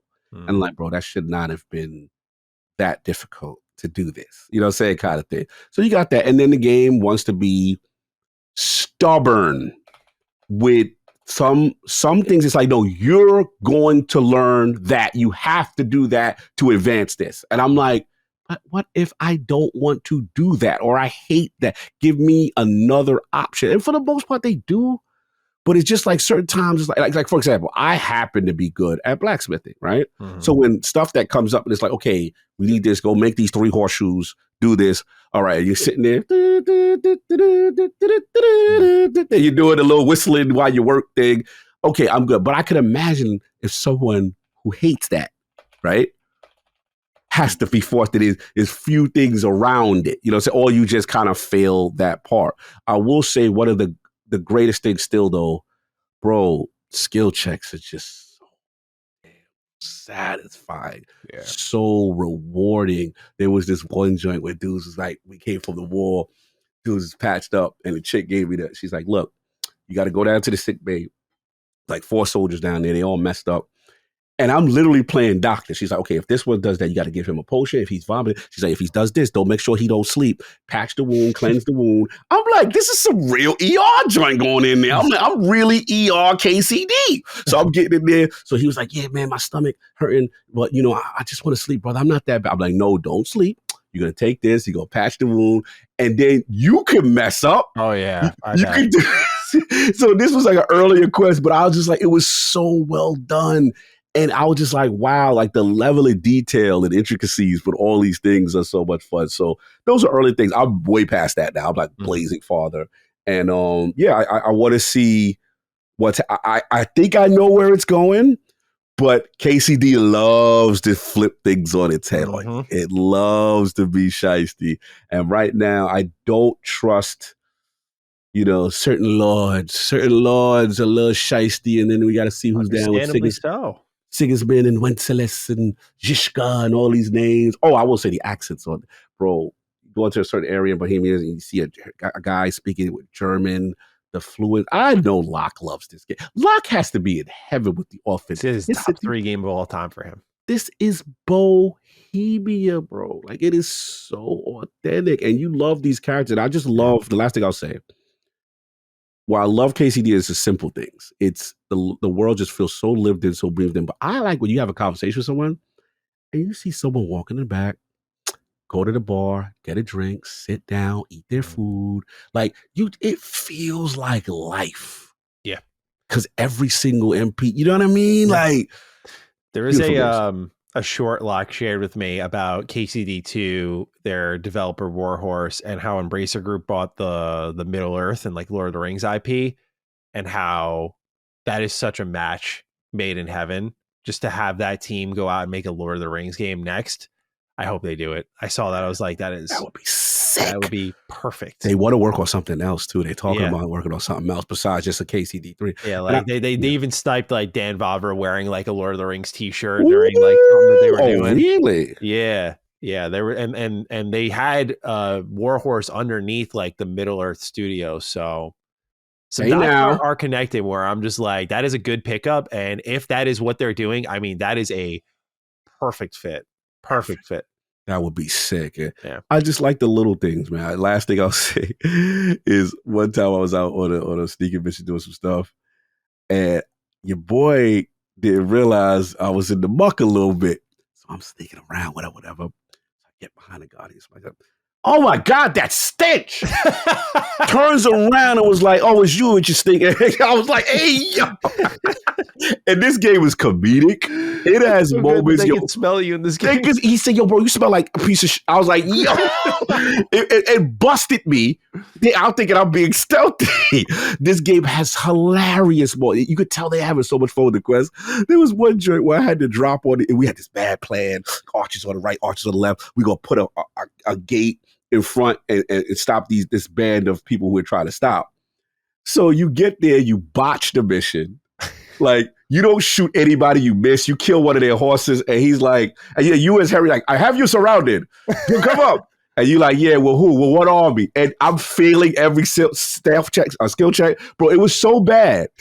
The dudes that I had to jump this guy, I failed the skill check, and my goons, they ran. They like, nah, you got that on you. Oh, we ain't messing with that. I said, how y'all going? I had to restart the save. I was like, this is the funniest quest ever. Talk about everything going wrong, and you try to still sound intimidating, and the dudes are looking at you like, you don't have anything. We're going to kill you right now.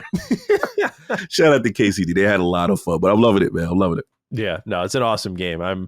I don't know when I finish it, but I am excited to finish it. I do it in pieces every night. Try to put like 4 to 5, nice. When I get along. But yeah, it'll get done. What you playing, man? What's going on with you? So, like I said, I'm in this holding pattern, right? We're in the Oblivion stasis, we're calling it. Like, when's this thing dropping? Don't want to overcommit to anything. I was looking at KCD. I was looking at Death Stranding. I'm like, these are both big games. Like, but the thing I didn't want to risk with KCD is like, that's the obvious choice. But I didn't want to risk, like, I left it at the perfect spot, right? Like the map transition and everything, like good cutoff point where I'm like, okay, when I come back, like, we're going to get going again. It's like a whole new full game. But I don't want to risk playing for like 10, 15, 20 hours. It's like, you're very Oblivion. Close to, you got Oblivion and you got Expedition right there. You can't. I was talking to Locke and I was he's like, you're like about halfway, dude. Like, he's like, you could do it. And I was like, this game is not one to be rushed. So it just may not be in my time that I want, like pre-June. And so we'll see. But again, Death Stranding, I was talking to my editor Josh, who just like is a Kojima stan. He's like, dude, it's like 35 hours, 40. Like, he's like, you could definitely do it. I'm like, okay, so these are doable, but the Oblivion Shadow Drop is fucking me. Where I'm like, I don't know how deep I want to go with these games because I know I'm gonna have to drop them. So with that, I was looking around at my collection. I was looking at upcoming games. I'm like, what can I do? What can I do? And there, Pinocchio's nose was sticking out of my shelf, and I was like, come here. All right, so. I was reading into the Lies of P expansion. It's coming out this summer. Yeah. You have to beat chapter 9. What should be? Yes. Okay. So there's no chapter select, by the way. So I was New Game Plus at the very beginning. I was like, perfect. I can drop this whenever. So I actually just last night got to chapter 9. So made it all the way through. No interruptions. Took me like, I think close to 15 hours about. What a just amazing fucking game, man. I love this game so much. New Game Plus, it's tougher than I remember. Like there's a little bit of lax approach to it. Like I will say I've noticed when I New Game Plus any Souls-like game, because it's not like okay, it's new and I'm venturing into the unknown, I'm way less careful. So when I got to like the barren swamplands and stuff, like I died like 3-4 fucking times. But I just appreciating the boss direction, the music, of course, the artistic direction of this game, the story, just re-experiencing this, finding things I missed the first time around, characters and side quests I missed the first time around, music I missed the first time around. Okay, I'm like, yeah, this is just a brilliant video game. So I don't know if I have much to say because I bitch and moan in everyone's ears about this one often, but it's just been really great to be back in this world. I've been using my twin or my 2-dragon sword, which has like a special ability where if I like hold the right trigger, you like kind of whip the sword like that, and there's like a spark that pops off it. If you time it with the enemy's attack, you just straight up like get the fuck out of here and like go in after them. Yeah. It's so satisfying just to pull that off. But just really enjoying everything the game has to offer again. It's been really nice. A nice surprise I didn't expect to do this year, because when I first heard like, oh, it's got to be chapter 9, I'm like, fuck, dude. Because I knew I beat it and started New Game Plus, but I got there so quickly and I'm like, cool. All right. Like now that file's just chilling. When it's expansion time, your boy can just hop right in. Get right to work. So that was one of the things I did this week. Nice. I have a game I'm reviewing that I can't talk about for a little bit of time. But what I can talk about is Switch 2 a little bit. Let's get it. Went hands on with it. RK128. Woo. Lord Sonic has the right in. Blessed Day, Joy-Con, Matty, and Pro Controller Cog. Yeah, that's me. After getting hands on with the Switch 2, what particular aspect stuck out to you, Matty?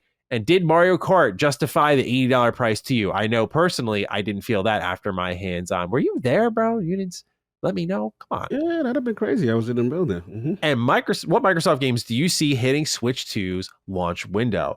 Now that I know games like Cyberpunk can run on it, I'm positive games like Forza Horizon 5, Indiana Jones, and Doom the Dark Ages will run perfectly fine on Nintendo's latest.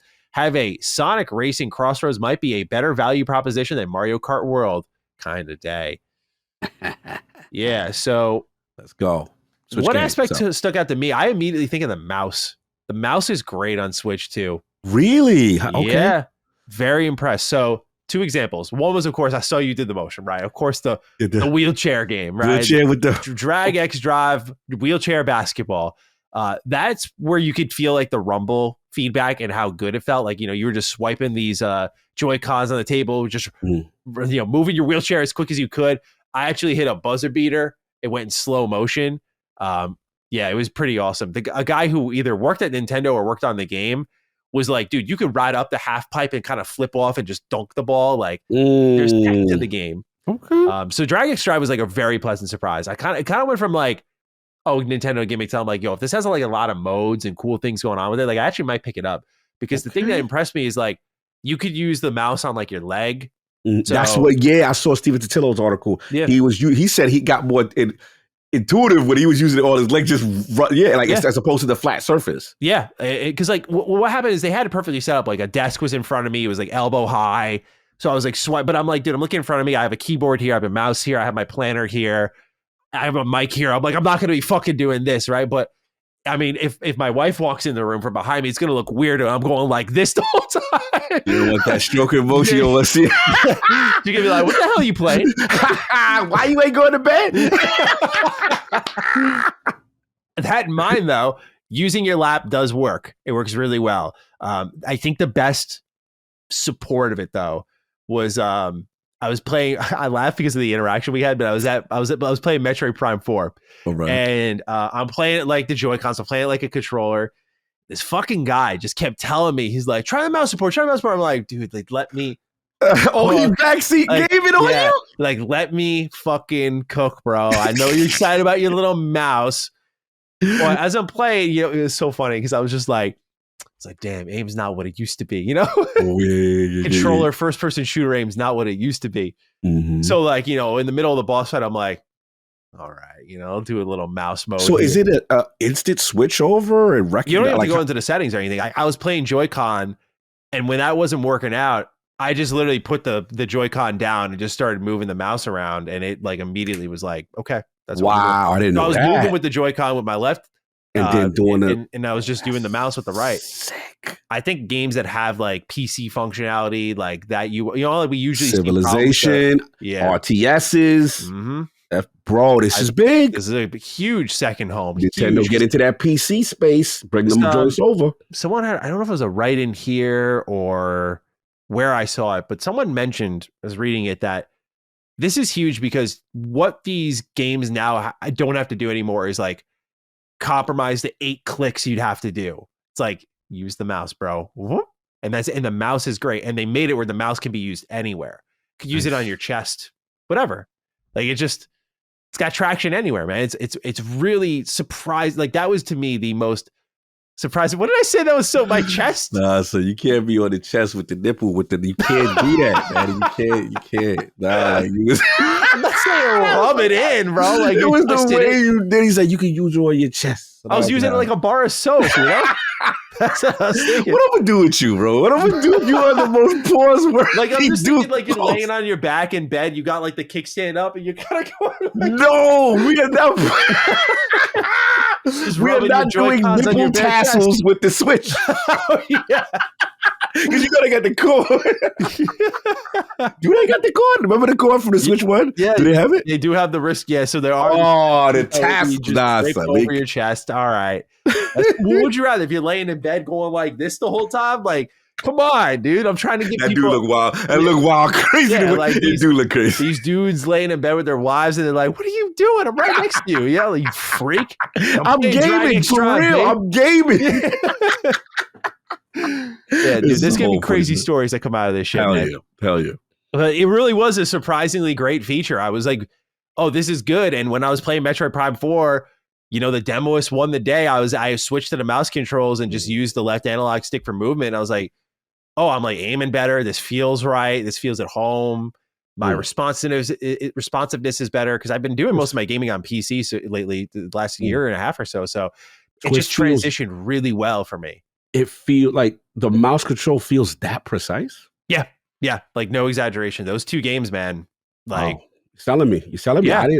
I knew it was a feature that looked cool, but I know how. Yeah. I thought it would be gimmicky and not. They wouldn't go with the precision, you know, of an accuracy of what a mouse would represent, as opposed to just okay, this is going to be a gimmicky thing for certain game. You're telling me in-game functionality where it almost like a sensor recognizes in real time that you switch the control, and then it didn't seem like you had to pause and go into an option to put in mouse mode. Like that is. I actually didn't mention that in preview, but yeah, that is like a seamless transition. It's like when you're playing on PC and you're using your keyboard and mouse and you plug in your controller and instantly it just instantly see the UI. Oh, that's fire, man! I didn't know this. Yeah. Wow. Yeah. Wow. That's dope. Because of that, they kind of changed the trigger. It's more clicky, is how I defined it, like a mouse click. But I think that's why, because when I was playing Metroid, I was like, I'm waiting for like the press. Like I got my Xbox controller here for those who aren't watching on video.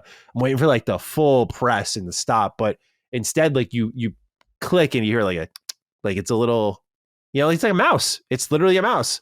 It's really brilliant design, and with all the conversation going on, understandably so, I think it is getting overlooked, but it is really I came in thinking gimmick. I will never use this, and walking out going, I will use this.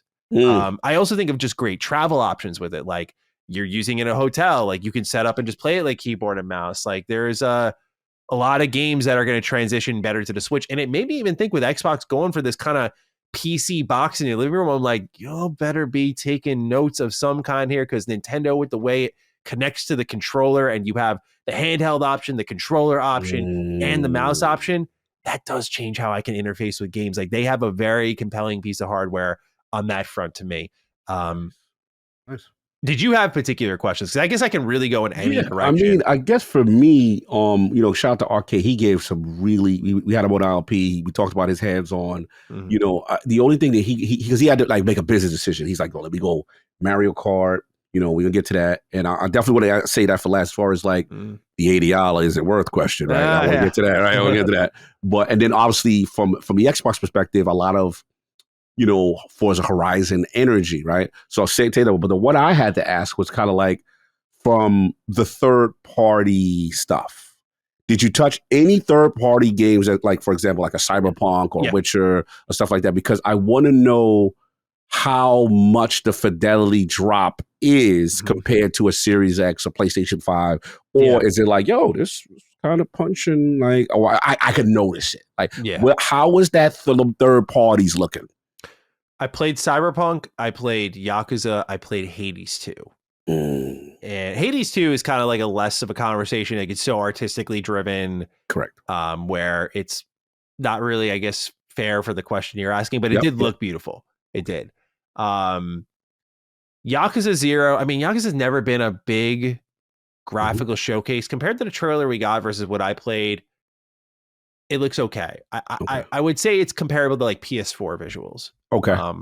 Which for me is more than enough. I don't think, but my hot take is I didn't think we needed to really go beyond that. And there would be a couple examples, but I don't think we need to make games look way better than what the PS4 in the end of its life cycle, the end of the Xbox One life cycle was giving us. Maybe better motion capture, that sort of stuff. But so yeah, you can get those kind of visuals out of it. Cyberpunk was obviously like the strength test, like how far can you go? Now, apparently the build we played, I didn't know this, but apparently it was like 7 months old or 7 weeks old, something like that. Yes. But it was like an older build. However, what I played it was an interesting situation because when I went in, I was like, oh boy, because I got into a firefight. It drops you in Dogtown, right? So the expansion for Phantom Liberty, it drops you in Dogtown, and I'm like, all right, let me just start shooting shit. So I just want to like do the motion blur, the frame rate, the visual. I'm like, oh god, like I was like, this feels awful. But as I went into the settings, I turned off the motion blur, and it was way better. Okay, way better looking. Okay. Just cleaned up. It made the action way less chaotic. So it's something I'll be with the full game be looking into a little bit. Right. Older build too as well. Yeah. Okay. Older build too. But I'd say the immediate difference, character models look good, environments look good. The amount of NPCs on screen did not seem dramatically changed, at least in Dogtown. Okay. That's a big deal. I will say it was interesting that they didn't drop you in the heart of Night City. Yeah, we know that Night City's where that frame gonna get tested. That frame gonna get tested. That was a little interesting. I was like, oh, they're dropping me in Dogtown. I guess maybe the justification could be it's much more focused where you can actually play and feel things out rather than like digging around the city. But thought that was interesting. The main thing that stood out to me was the hair. You can literally like see the pixels in the hair. Old school, like old low school PC settings type joint. Gotcha. Low. Yep. We remember Cyberpunk on the PS4, don't we? Oh yeah, not bad though, but it just we all remember that moment, right? So, it was 1080, 40 frames per second. Okay. All right. And you could see docked? Handheld or docked? Docked. Sorry, yeah, okay, docked. Gotcha. All of this was docked. Gotcha. I did Mario Kart World in handheld. Got it. Okay. But the docked experience was for everything else, and I mean. It's tough because Cyberpunk goes on sale so often now. There's so many different ways to play it that frankly look better in a lot of ways or run better. But for the Switch, for the handheld, I mean, it's kind of like it was a good choice by Nintendo because Witcher 3 was that impossible game. Yes. I didn't have any frame dips when I was playing Cyberpunk. It was steady the whole way through. The shooting. Once I turned off the motion blur, it was a lot better. And so overall, past a lot of the tests that for me is like a technical novice would put it under. Okay. Where I was happy enough with it, where my walk away from like the third party stuff was just simply this. I was like, yeah, if someone told me during the Switch generation, is like, I only do third party on Switch, I'd be like, you're out of your mind. Like, it's just so like, like a mild bit of judging, but judge me a little bit. Yeah. But no, but like, I mean, I want the Switch to be great, but, and I think it is great, but I know the third party is just dramatically underpowered there. Correct. But with Switch 2, I didn't walk away with like that vibe of like, no, this isn't a bad choice. Like, Okay. especially for people who don't care that much about like, is 1080 enough? Can like 1440 or 4K be enough for you? Which it should be. But like, you know, I played a game like Metroid. And I went, no, this handheld is plenty capable of giving you extremely great looking video games. Nice. Metroid looked fucking incredible. So good. Mario Kart World looked really good. All right, let's get to it. So they like squeezed a lot. Like if games are made with Switch 2 in mind, they're like exclusives. There should be really no concern. It comes down to developer talent, and you could see the whole range of that. And ports don't feel like a dramatic sacrifice. Like The Witcher is like a technical marvel, but there's a lot of games that you look at on the Switch that just like Doom on the Switch. I'm just like, God, bro, like this is just that. It doesn't feel good. So I don't feel the stinky Switch energy as strongly about Switch. Fair enough. Let's get to the final two questions. So that Mario Kart, that experience, that 80, and then to Arcade's question, you know, what do you feel as far as like next from Xbox's collection? Because the Xbox guys, you know, there might be some Switch guys going to get, you know, and you know, how you feel about them title, what you think would be next and stuff like that. So let's get to save my Xbox bars because our news topic. I have thoughts. Fair enough. Yes. Yeah, I have thoughts. So I'll stick with just Mario Kart. So I played the Grand Prix mode. I played the Knockout Tour mode. While you were waiting for Knockout Tour, you kind of got to roam around the open world and just see what was going on. I will say, I think that free roam mode is going to make or break the game for everybody. I think even Mario Kart diehards. I say that because if it is what we hope it is, which is like this open world Forza Horizon Mario Kart experience with challenges and collectibles and missions. I'm not even talking like, I think a full blown career mode would be sick, but like if it is this sort of sandboxy thing that you could just do challenges in, I'm like, this will be a lot of fun. This will be a different way to experience Mario Kart. But if it's just the Grand Prix, the Knockout Tour mode, and like this is just one big kind of map, I think people are going to be very upset. Gotcha. So Grand Prix is your standard Mario Kart, right? Like here's 4 maps you're going to go through. The cool part is you just kind of transition from map to map, right? You just keep going. And so it's like one big race. Gotcha. What this means though is as you're going through this, we'll call it open world map, there are parts where the road is just like 18 miles wide because there's 24 racers. 24 racers, yeah. So you have these moments where there's like no threats of like, oh, so a pickup hits me, I'm like not getting knocked off the road. I can't drive off the road. I can't drive off a cliff. Like there is no threat. It's just an open road of like nothing. And it's like a 5, maybe 10-second stretch. But in a racing game, that those seconds count. It kind of breaks you out where you're like, part of the fun of Mario Kart is like there is the risk of like someone hitting you with a shell or whatever. But when the road is like a mile wide, bro, like someone's really got to like do the Jersey sweep all the way to come behind you with the shell and be like, gotcha. Like, you know, so that's why I'm like a little iffy on the Grand Prix stuff. Cause I'm like, there are moments it's really good. Like when it narrows, I was talking to Jake about it. Like, cause he was there. He's the only dude I was like, and then I saw Skill up there. Shout out to Skill was there too. Yeah. I saw him. That was awesome. Got to finally meet Skill up in person, but wait, it's your first, right? Yeah, because I missed him at the Summer Games Fest. So we were talking briefly. We didn't get to talk as much, but as we wanted to. But we'll chop it up later. But Jake was there. Thank God Jake was there because it was like I didn't get to, when I stepped in there, bro. You'd crack up. Number one, I'm immediately thinking already I'm in over my head. I step in, bro. The first people I see: Craig Duncan, Tim Schafer, Randy Pitchford. I'm just like, I was like, yo, what the fuck? Where the fuck am I? Walk in, Doug Bowser. I'm like, dude. Hey, yo! I was just like, what Flex? the I don't want to go on a flex. I'm just like, bro. I'm like, what? I was like, what is I saw Marquise Brownlee, or is it Marquez? Sorry. Yep. Very good content creator. Oh yeah, tech guy. Yeah. I know Casey Neistat was there. So yeah, I was just like, someone slid into the wrong inbox. I was like, he said, am I in the right? Yeah. I was just happy to be here. When Jake showed up, though, he literally said the same thing to me. He's like, I don't know how I got in. I said, bro, I said the same thing.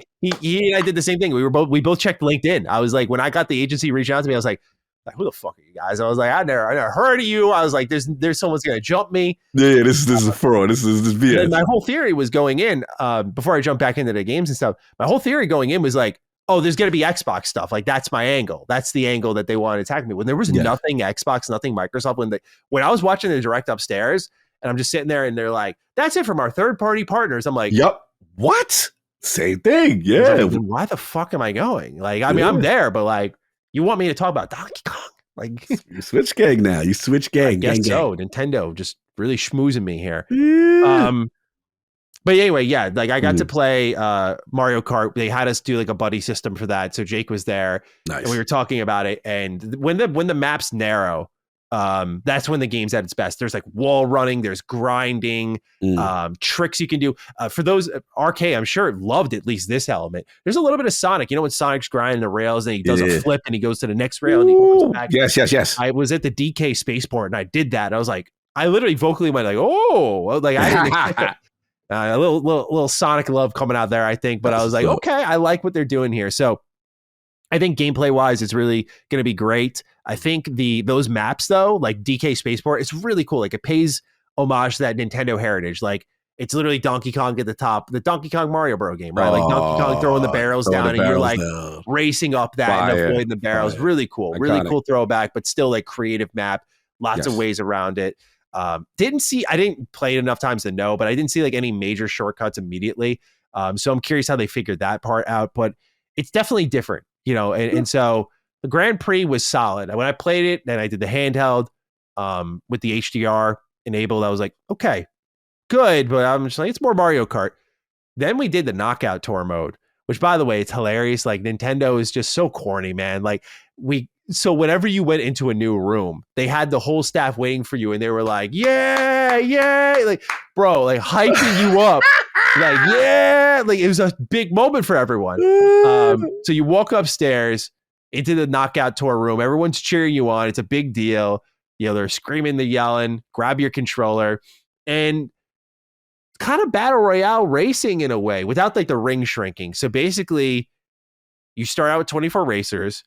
And as you get to different checkpoints, it's like, okay, you have to be in the top 20, top 16, top 12, top 8. And they keep knocking you out. And like, that's where I started to feel the Mario Kart tension, even in those like wide sections, like on my toes, like trying to go faster than I actually am. So that was a really good mode because it upped the intensity. It felt like the stakes were higher. It played with the big open world map in an interesting way. It made like every pickup count, every boost count because you knew you couldn't fall behind. So I really did enjoy that mode a lot. I thought that was really good stuff. That was like the strength. Okay, I got you. Yeah. But like I said, I got to ride around the open world a little bit during that stretch and kind of just see what was going on. And, you know, I didn't see like any pickups or anything along those lines. So again, that's what I felt like a strong mode. I felt like familiar mode. And I think if the free roam is really good, or if it is Forza Horizon kind of style free roam, then I think they will have something here that will be very compelling. But if it is what I played and free roam's just kind of this afterthought, like social space kind of thing, I look forward to the conversation online. But yeah, walking away from it, even as like I'm not a huge Mario Kart head, like yeah, you're kind of casual. That's the challenge with like reviewing stuff now is like 70's a lot, so I became stricter. 80 now, I'm like, dude, I could love so. I told you about this last week. I was like, I could love something so much, like Eliza P. Love, right? Like, let's go to that because y'all have heard me be nauseating about that. But even that now, it's getting to the point where it's like, you have to be so in line with my taste more than you've ever been to know what you like. $80, almost $100, like with tax, almost $100. A lot of money. So it's case by case as it's always been, but now it feels like with today's economy more pressing than ever, which what I would say is, did it justify it to me? Not really. Like I didn't really walk out like, yeah, that's an $80 game. But it's also not like a bad game. It's a high quality game, but $80, I was like, if the free roam is hype, then it might be $80 to me. I can't talk to everyone else and be like, yeah, it'll be for you too. Fair enough. But it was solid. Game of the show for me. What was your game of the show? Was Metroid. Yeah, that one really. Metroid and Metroid was almost game of the show. It was Donkey Kong Bonanza. Wow, everybody's saying that. Oh, it's literally someone. I think it was Gene who started this whole trend, but it's literally like Red Faction Guerrilla, which I fucking love that game. By the way, I'm so happy to see people just mentioning its name. but it's Red Faction Guerrilla meets Donkey Kong meets Mario Odyssey. So like, bro, every bit of the environment you're just fucking pounding through. Everything's got a little bit of give to it. And so like finding collectibles, it's like, you know what? I'm gonna bust down this wall right here. And then, hey, there's some hidden bananas or something like that. It's great. It's a lot of fun. Very customizable, very much putting just power in your hands. Definitely, it feels like it's the Mario Odyssey team. It's got to be. Very charming, but very just fun factor to the max. Just like, hey, beat the shit out of this level, mold it like Play-Doh, just whatever you want, man. Just have fun with it. And fun I did have. Metroid Prime, though, is like the suit and tie, like we're taking it very seriously. This is the esteemed product of the lineup, right? Like fun factor. I mean, it's fun, but like this isn't like have fun. Like exactly. This is That's like how I like to tell you a story. Absolute cinema. Yes. Halo vibes off the charts, bro. Like the Let's cutscenes, the presentation, the cinematics. Like you're watching like ships fly overhead. There's like troopers shooting at the pirates. Like it's getting serious. Vehicles are dropping out of the sky. Like Halo vibes, bro. That's so what I'm talking about. That one was an easy close second where I was like, damn, man, like I didn't know Metroid. I love Metroid, but I was like, I didn't know because I haven't finished Prime 2 or 3. I was like, I didn't know y'all walked and talked like this, like this level of. That's the Nintendo I would have seen. Yeah. That is the game that I think out of everything here, you would not feel like Creepy Cog in the Park. Yes, you know, like, I will feel my age on that platform. Yeah. That's why. Yeah, I can't see you playing a little Mario Kart in your room. I can't see you playing a little Donkey I do like Kong. Mario Kart, though. I ain't gonna hold you. And Mario Kart's a great party game, right? Like, you can be shiesty and annoy people, and I like doing that. I like getting on, throw a little banana through the red shell at you. If I'm thinking of you, like you got your Valari setup, you're in your gaming setup. I'm thinking Metroid for you. That comes absolutely. Yeah, Metroid's a good one, and yeah, man. Overall, it was just an amazing time. I felt very, very thankful for you after leaving that event. You know, I was just very blown away at the opportunity, man. Like I was very like when I got home, I took a huge fucking nap because I was so tired. Oh, you had to be so tired, and I'm not a huge napper, but man, that was a great 1 hour nap. Felt great. That's what's up. You got that, man. But you know, when I woke up, man, I was just having a salad, just reflecting, and I was just like almost brought to tears thinking about it. I was like, damn, that was really cool because you know, you and I have had the privilege to just talk and play these games early and stuff. And that was more than enough for me. I never in a million years would have bought my own hype of like, yeah, give me a console early. Let me give that shit a try. But to actually have that moment and just to just see hardware early, that was a really cool feeling. It was like, damn, man, like this is just awesome. So good for you, man. You deserve it. I appreciate it. I felt just immense gratitude for like the audiences who watch what we do here on my Mr. Mag channel, Retro Rebound, and just kind of give that love and support to even put me in that consideration. I literally walked out of it like that's probably the only time in my life I'll get to do that, but that'll be like a story I always tell. It's just that experience, you know, that was just, especially because, bro, we feel the time, we feel the sands of time dwindling when it comes to these console launches. And I'm like, I don't know how many more pieces of hardware we're going to actually even be able to buy, let alone to get your hands on it early. So you are preaching. When I got it, I was just like, I don't care about the videos. I don't care about the performance. I don't care about anything. I just want to be able to experience this. About that I went I'm not going to lie, bro. Completely, bro. Because again, I did not believe it. I was just like, this, because dude, you know how the Nintendo ninjas roll too. I was like, I'm not gonna check with anyone and be like, hey, you get an email or anything like that. Any rumors going around? No one. I was like, I'm not yapping at all, bro. I never do, but I'm not yapping at all on this one, bro. I'm getting fucking shot. So I was like, I'm gonna just go in and I'll figure it out. Dope. And when I saw like the Switch 2 sign, I was like, damn, okay. It's real. I was like, oh, it's real. Yeah, it was like kid on Christmas Pittsburgh dunking in there. You know what I'm saying? I was a little nervous Randy Pitchford would have seen my Borderlands video. You know, you hit the mute button. I think I lost you. He's like, hey, what you said in the video, I want to talk to you. Yeah. I was ready for it. Yeah, because I was like, he based on what we have read online, I was like, he's the type of guy who would approach me and be like, hey, man, I saw that tweet with like 5,000 likes and you stand over the poster looking a little pissed off. Got something to say? I'd be like, sorry, bro. That one wasn't it. Minecraft movies in the wave, though. Yeah, everything else. Yeah. That one wasn't it. So that was the Switch 2 preview event. It was a really great. Very dope, man. Proud of you, okay.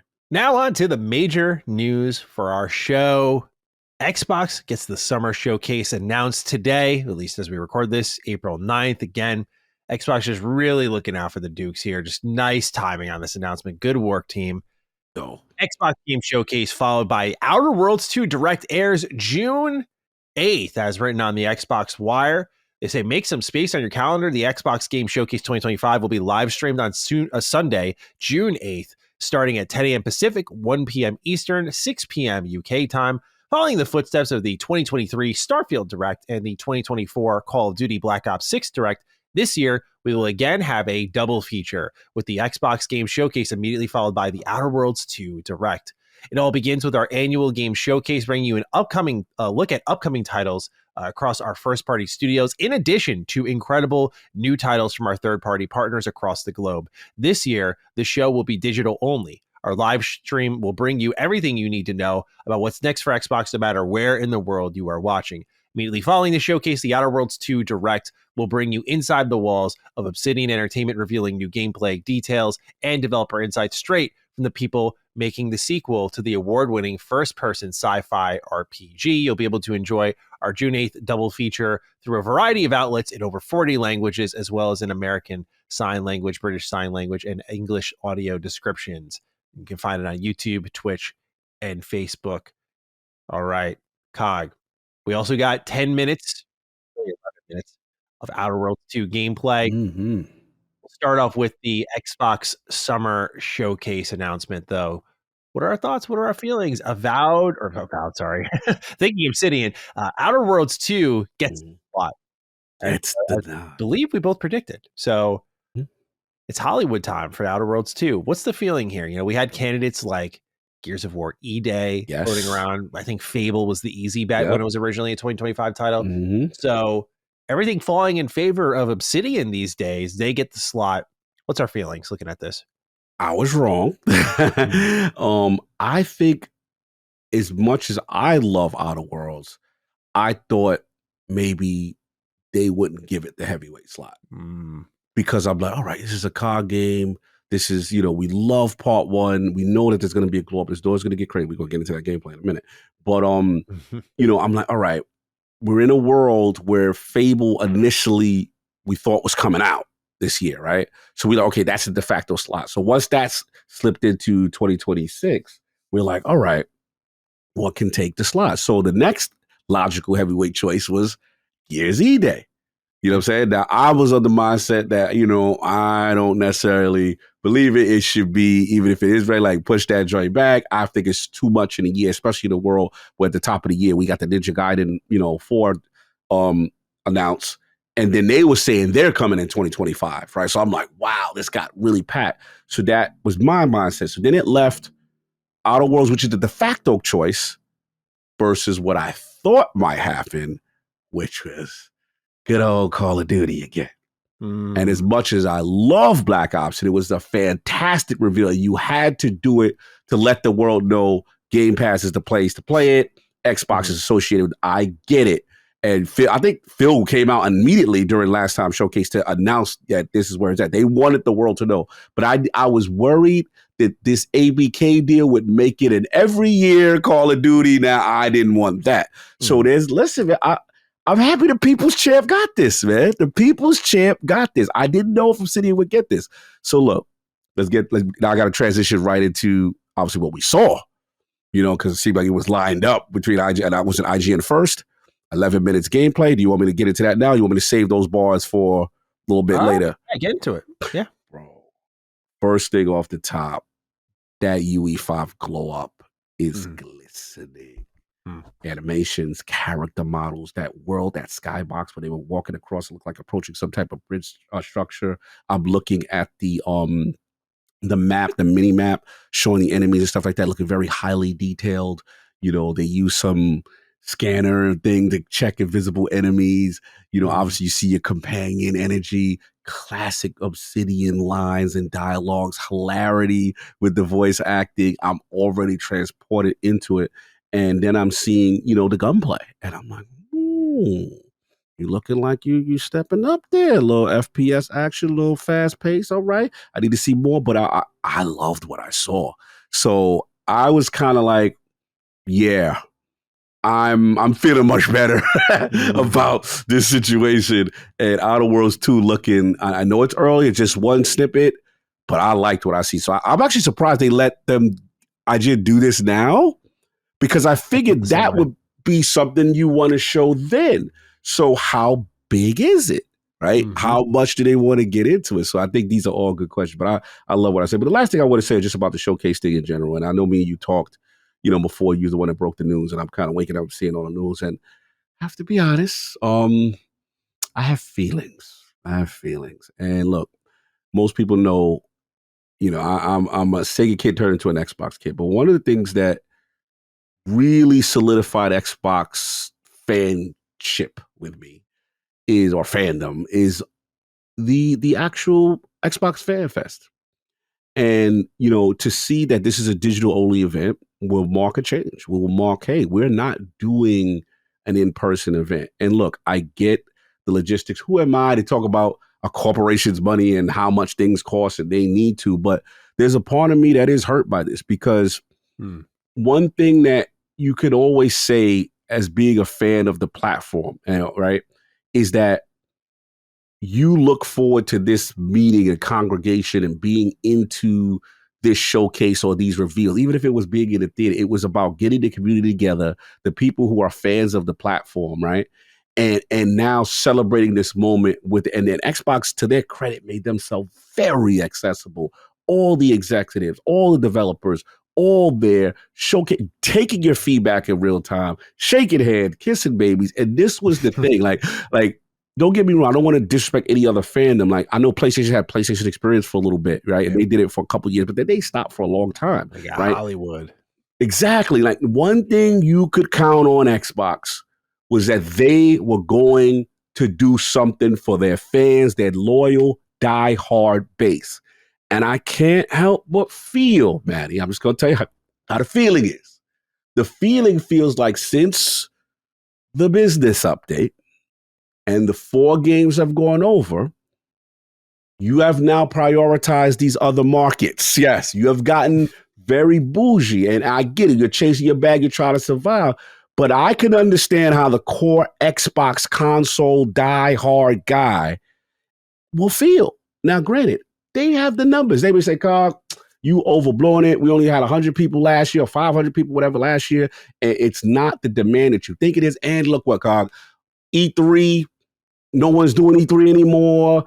You're just old man throwing rocks at the cloud. I get it. And maybe I will admit, maybe there is a lot of that here because it's a nostalgic thing. Look, bro, our little podcast wouldn't exist if it wasn't for, Xbox fan. I remember 3 years going into it. I'm like, man, I want to start a podcast. Or I remember my first time going and I was like, look, my dream was I would never be able to get into E3. I was just an IT guy. I wasn't in games media. E3 was a games media only event. Yeah. I remember jumping on a plane in 2015. I found out about Xbox Fan Fest and I said, first of all, I'm a fan of the platform. You fly out there, you kind of like, it's like Jordan's getting online for the hope to get in, right? So I'm online, I'm on a concrete floor at a mall in Santa Monica, wherever the hell I'm at. And you're meeting people who are just as much as fans of the platform for the hope to get in. You stand in, they reward you the next day. They say, hey, you online, you get in, and then you get the whole announcement. Hey, I got recordings, you know what I'm saying, of all, like, we were like, yo, we're going to get to go to E3? What? We thought we were just going to see the showcase. And that's all, because that's all I cared about was being in that audience when people jump on stage and reveal the new stuff. Like that to me is it because again, I'm a kid. I come from the era where E3 was so not tangible. And it was like we had to get the videotapes of E3 later, 6 months later of what happened. And we'd be watching like, oh man, you saw the new game. That's what I come. So it was always like the dream, the pilgrimage, right? So then when FanFest becomes a thing, I remember waking up the next day, my phone blowing up and saying, Cog, we see you on the Xbox dashboard. Pictures, they got you on there taking pictures with Halo 5 and there's Major Nelson. They like, bro, we see you. Like, how did you get over there? I'm like, FanFest. And they were like, yo, King made, he's like, bro, you are never going to that by yourself. He's like, ever, bro, same thing, Addict the next year. It was, bro, IOP was full. You know what I'm saying? Solved the next year. And it was just the most magical moment. And I'll never forget what it did. And we look forward to it. It was a community. It was our get together, you know what I'm saying, for everybody. And yeah, this stings. And I can't help but feel that, you know, now that they're out of they're in the multi-platform strategy, that it does feel like, yo, we neglected now. Like, we're not important anymore. I'm just going to tell you how it feels. So in fairness to them, I did see a post that said, you know, that there was like a 10th anniversary or something like that. And let me see if I can find the actual post itself, and that they would do something, but it doesn't sound like it's going to be for this. You know what I'm saying? It just sounds like they're going to be a 10th anniversary. And it just saddens me. I will say it saddens me, as I don't know why the decision was made. I know, because again, corporate cog, what I thought that this was just like you do it, yeah, you spend money, and there's a little tax write-off for you. You good. That's what I thought this was. It's like you would want to do this. So why did it change? So again, I don't want to go too much, because I don't want to take away from the fact that the showcase, I'm super excited for that.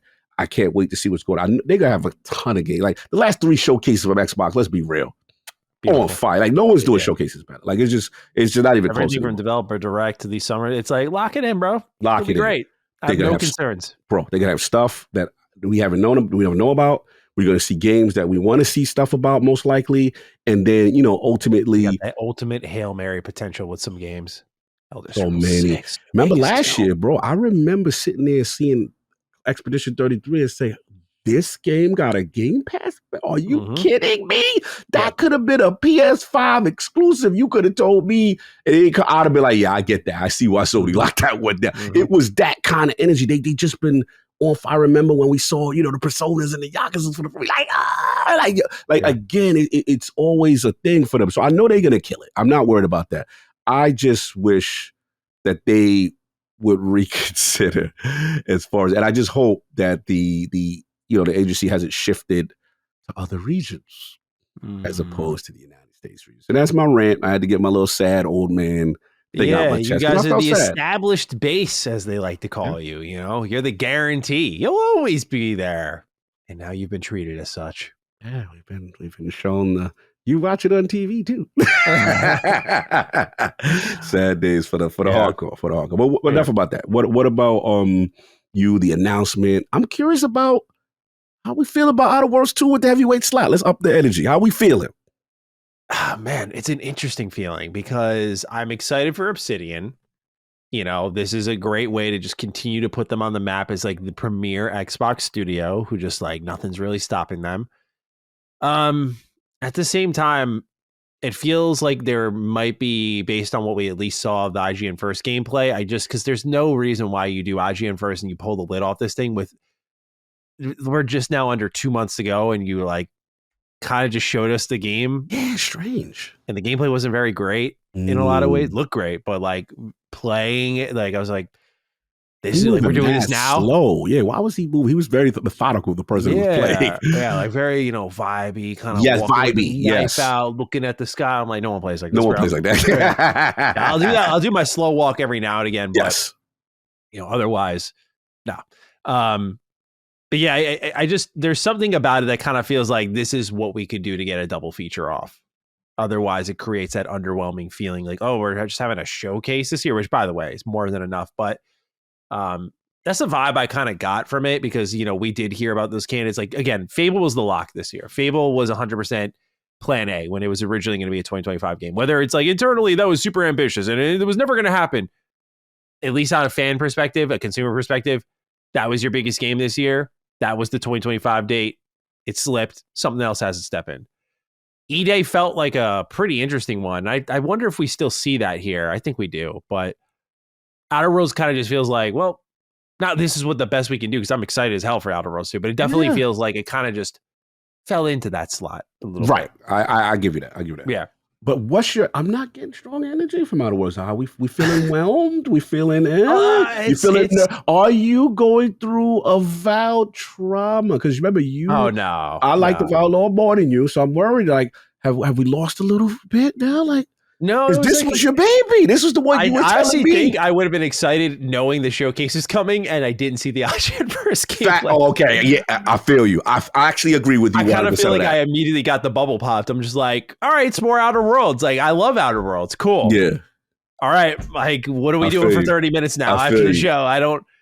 The only thing I got that got me a little excited was like, oh, it's got to be huge then. Like, this has to be a big game for them to be doing this much. And it just feels so miscalculated to be like, because at first I thought, oh, IGN is just dropping a little gameplays, a coordinated press and publisher move. Okay. But then they're like, yeah, we'll be back next week. We're going to talk about the flaw system. We're going to talk about character builds. We're going to talk about just how big this game is. And I'm like, what are we doing then? Why are we doing this for the whole direct? Agreed. I have to give you that. It feels weird to roll that out now. Like as if this was an agreement and then, oh, we need something for the slot. And Obsidian's like, yo, all right, we'll take the free marketing, you know? Yeah, you're right. It is very unusual. Like if we comparatively look at this compared to Starfield, Black Ops 6. Wraps. It kept everything wraps. You save it for that moment. So maybe your theory is correct where like they were going to do something with Outer Worlds with IGN regardless. Then it kind of fell into the slot because everything else kind of, as far as, Fable and Gears maybe not be ready. And then Outer Worlds, because I feel like Outer Worlds is getting done dirty because like the bubble's being popped before Yeah, that's what I'm saying. The anticipation didn't get the build. I was like, oh man, what's it gonna? Oh, it's more Outer Worlds. Okay, like so I'm excited. Of course, I'm not like out of my seat per se because the gameplay was like stealth focused, and I'm like, what do you got? I was like, what the fuck are you guys doing posting this? Like, Outer Worlds is a first person shooter. Like, you guys have crazy weapons, and you post 10 minutes of a guy just crawling around with a knife with stealth takedown animation. Come on, wait, there wasn't? No, Avowed had one, and I was like, "What the fuck is this?" Yeah. That's really why part of me, I want to be respectful. There's a part of me that's like, I'm getting rushed energy, not from the game. It's like, let's get this out, because we got it, and you've got I just one of the most premium outlets. We get it. I'm not gonna be disrespectful, but to your point, it's like, it definitely feels like this was a secondary or tertiary plan. Yeah. And now the timing now feels weird because you just announced this now with your secondary plan and you're going to be the heavyweight joint. We'll see. I'm curious to see what it is. I mean, I definitely think that the scope could be bigger. So we'll see. We have this writing cog. It's from Jooch Magooch. Let's switch up the tone a little bit, shall we? Greetings, Dukes of Sound, Body, and Mind. We're getting an Xbox showcase and an Outer Worlds 2 presentation. Huzzah! It's time for speculation. I personally want to see an Oblivion Shadow Drop, Activision licensed game get back compat, and just really go out there and say a sneak peek of the Asus handheld. We want to know your pie in the sky guesses. Nothing is off limit, fellas. Thanks, and have a ain't nothing gonna break my stride kind of day. Jooch, thank you for writing in. Cog, predictions. We're getting Outer Worlds 2. Should be a good time. What's like a pie in the sky? Like, I hope to see that there. This is good. All right. I think this pie in the sky for me would be the quiet 2018 class. Like, I'm on Double Fine now. Like, bro, Double Fine. Where are you at? You Shafe, you the ledge. You the legend. He was checking out that Switch too. I don't know, man. I saw that. Bruh, what you cooking, man? I think it's time. Like, it's time to know. Boy, it's more than enough. Selfishly, I want a little Undead Labs, a little Clockwork. You know what I'm saying? Revolution would be very nice, very appreciated. Little next level, where you at with it now? Especially if you're planning on 20. It depends on when they're landing in 2026, right? Because if they tend to be more closer to top of 2026, then I think it's okay to be like, give it the shove, give them a little something. You know what I'm saying? So those are the two that I really want to see from Double Fine. That I think it's pie in the sky. I mean, you want to talk Halo?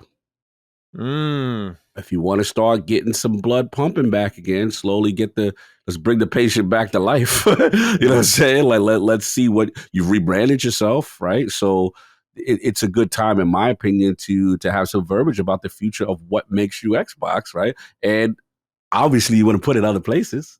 Mm-hmm. So if you have a remake or if you have anything in the Halo universe that you want to talk about now, I think it's the time. I think entering the Starfield has to happen at some point. Yeah, you think so? You know how we felt about Shattered Space. Cog did not like it. Newsflash. Cog does like every Xbox game. Did hated that one. So yeah, I want to see if it's time to talk about where they go. What's the feedback? You already know my third party Sky stuff with Square and them having their splash. Sega. Now the key is Persona 6. Yeah. Like the key is it time now or is it later for Tokyo Game Show? Now the Lords will be at Tokyo this year. Lords will be in a building. So make the hell of a year. That would be a hell of a year. So maybe an announce, but we'll see. But I think Sega does have presence. There's gonna be probably like 2 or 3 games we just didn't know about. And I'm bracing myself. There's just so many studios, especially on the ABK side. Right? There's so many things that we don't know. Oh, speaking of what you can we get some licensed, beloved ABK games we've been waiting for? Can we get one? Can we get two? That'd be cool. That'd be nice. Begin the drip feed, Your little drip feed, little nice. Start that, get the confidence rolling on that. And there's a few things they could do and get wrong here. Like they've got so many ways they could go, kind of thing. I think the only thing I think will probably, you probably would have debut that handheld. Oh, absolutely. Yeah, I feel like that's got to be the. Yes. I mean, they could do it earlier, I guess, but I feel like that's got to be the spot.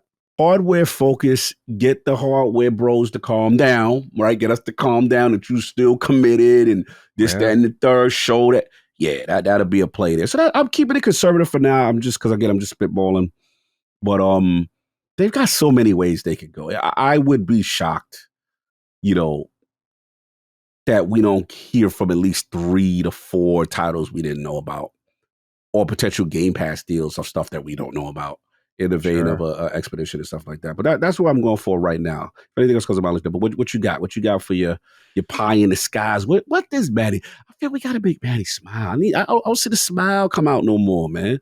I miss the smile. I would say Elder Scrolls 6 would be a big smile on my face. Yeah, that is yeah, that is my pie in the sky. And I only say that not because I think it's coming out soon, but I do think it's due for a re-reveal to kind of like grease the wheels a little bit. I think it's time to throw a bone to that fan base. I think the stats are starting to catch up with Bethesda a little bit to maybe do a little bit of market control. Like, damn, it's been so long since we've seen Elder Scrolls 6. In fact, it's been between the weight of Elder Scrolls games compared to like how long since it's been revealed, it's like the same timeline. Mm-hmm. That's horrible. That's a horrible stat to have attached to your game. Expectations are going to mount. Give people just a setting reveal, like Skyrim. Like they were like, here's the snow peak, the peaky mountains covered in snow. Here's a little dragon for you. Here's your Dovahkiin. Speculate away. We'll see you in a year or so. I'm hoping like, here's Hammerfell. There's a boat. A little tropical vibe, maybe sand vibes. Maybe see a faction. Doesn't have to be gameplay. I'm just literally talking like, okay, remember when Starfield got that, like it was 2021. They're like, we'll see you in 22. And they gave us that trailer. Yes. That was just a vibes trailer. Just a vibe. Okay. I'm looking for an Elder Scrolls 6 vibes trailer. I'm not looking for gameplay. I'm not looking for release date reveal. I'm just looking for a pulse, And based on how Bethesda's marketing things, I guess they're fucking unpredictable if they're shadow dropping one thing and then doing like a 3-4 year marketing campaign for Starfield. I don't know. But when it comes to Elder Scrolls 6, I think it's time to just give a little pulse. Yeah, a little pulse. You need some what was it? What was they had the bread on the table? Energy. You need the bread. Yeah, I need a little food. You need the food on the table. Yeah. You need the apples in the joint, movable. Yep. Okay. That would be nice. But that would definitely be my pie in the sky because I don't think it's like guaranteed. I think there's enough movement I'm seeing based on their habits where I'm like, timing's kind of right here. Okay. What else? Starfield as well would be. I'm just curious about Starfield. Honestly, I don't know if I would say I'm excited after Shattered Space, but I'm just like, what's the play here? Switch support. I'm very interested to see, like, because once we didn't see Xbox at the Switch 2 Direct, I'm like, okay, interesting. And we talked about how, okay, you control the conversation. You announce these games on their platform. Do you have like a dedicated conversation? Because we're at this point 3 days removed from the Switch 2 coming out. Do we go like, if you're like Phil on stage, are you like, yeah, and our partners at Nintendo just dropped their newest handheld. Here are some games coming to it. Or is it more like, here are some games we're announcing, and then at the end of the trailer, you see the Nintendo logo like we saw with Developer Direct, which I think is the more likely one. But how do you announce ports to these systems? Like, maybe that's just what social media does, and that's all they're going to do, and we're making too big of a deal out of these ports that we were anticipating. But it seems like Xbox kind of wants to have their cake and eat it too, so I'm just curious how they support a brand new console launch, right? They're third party. They want to be there day one. So this, to me, just kind of lines up where they could have something to say Nintendo related, perhaps. I don't know.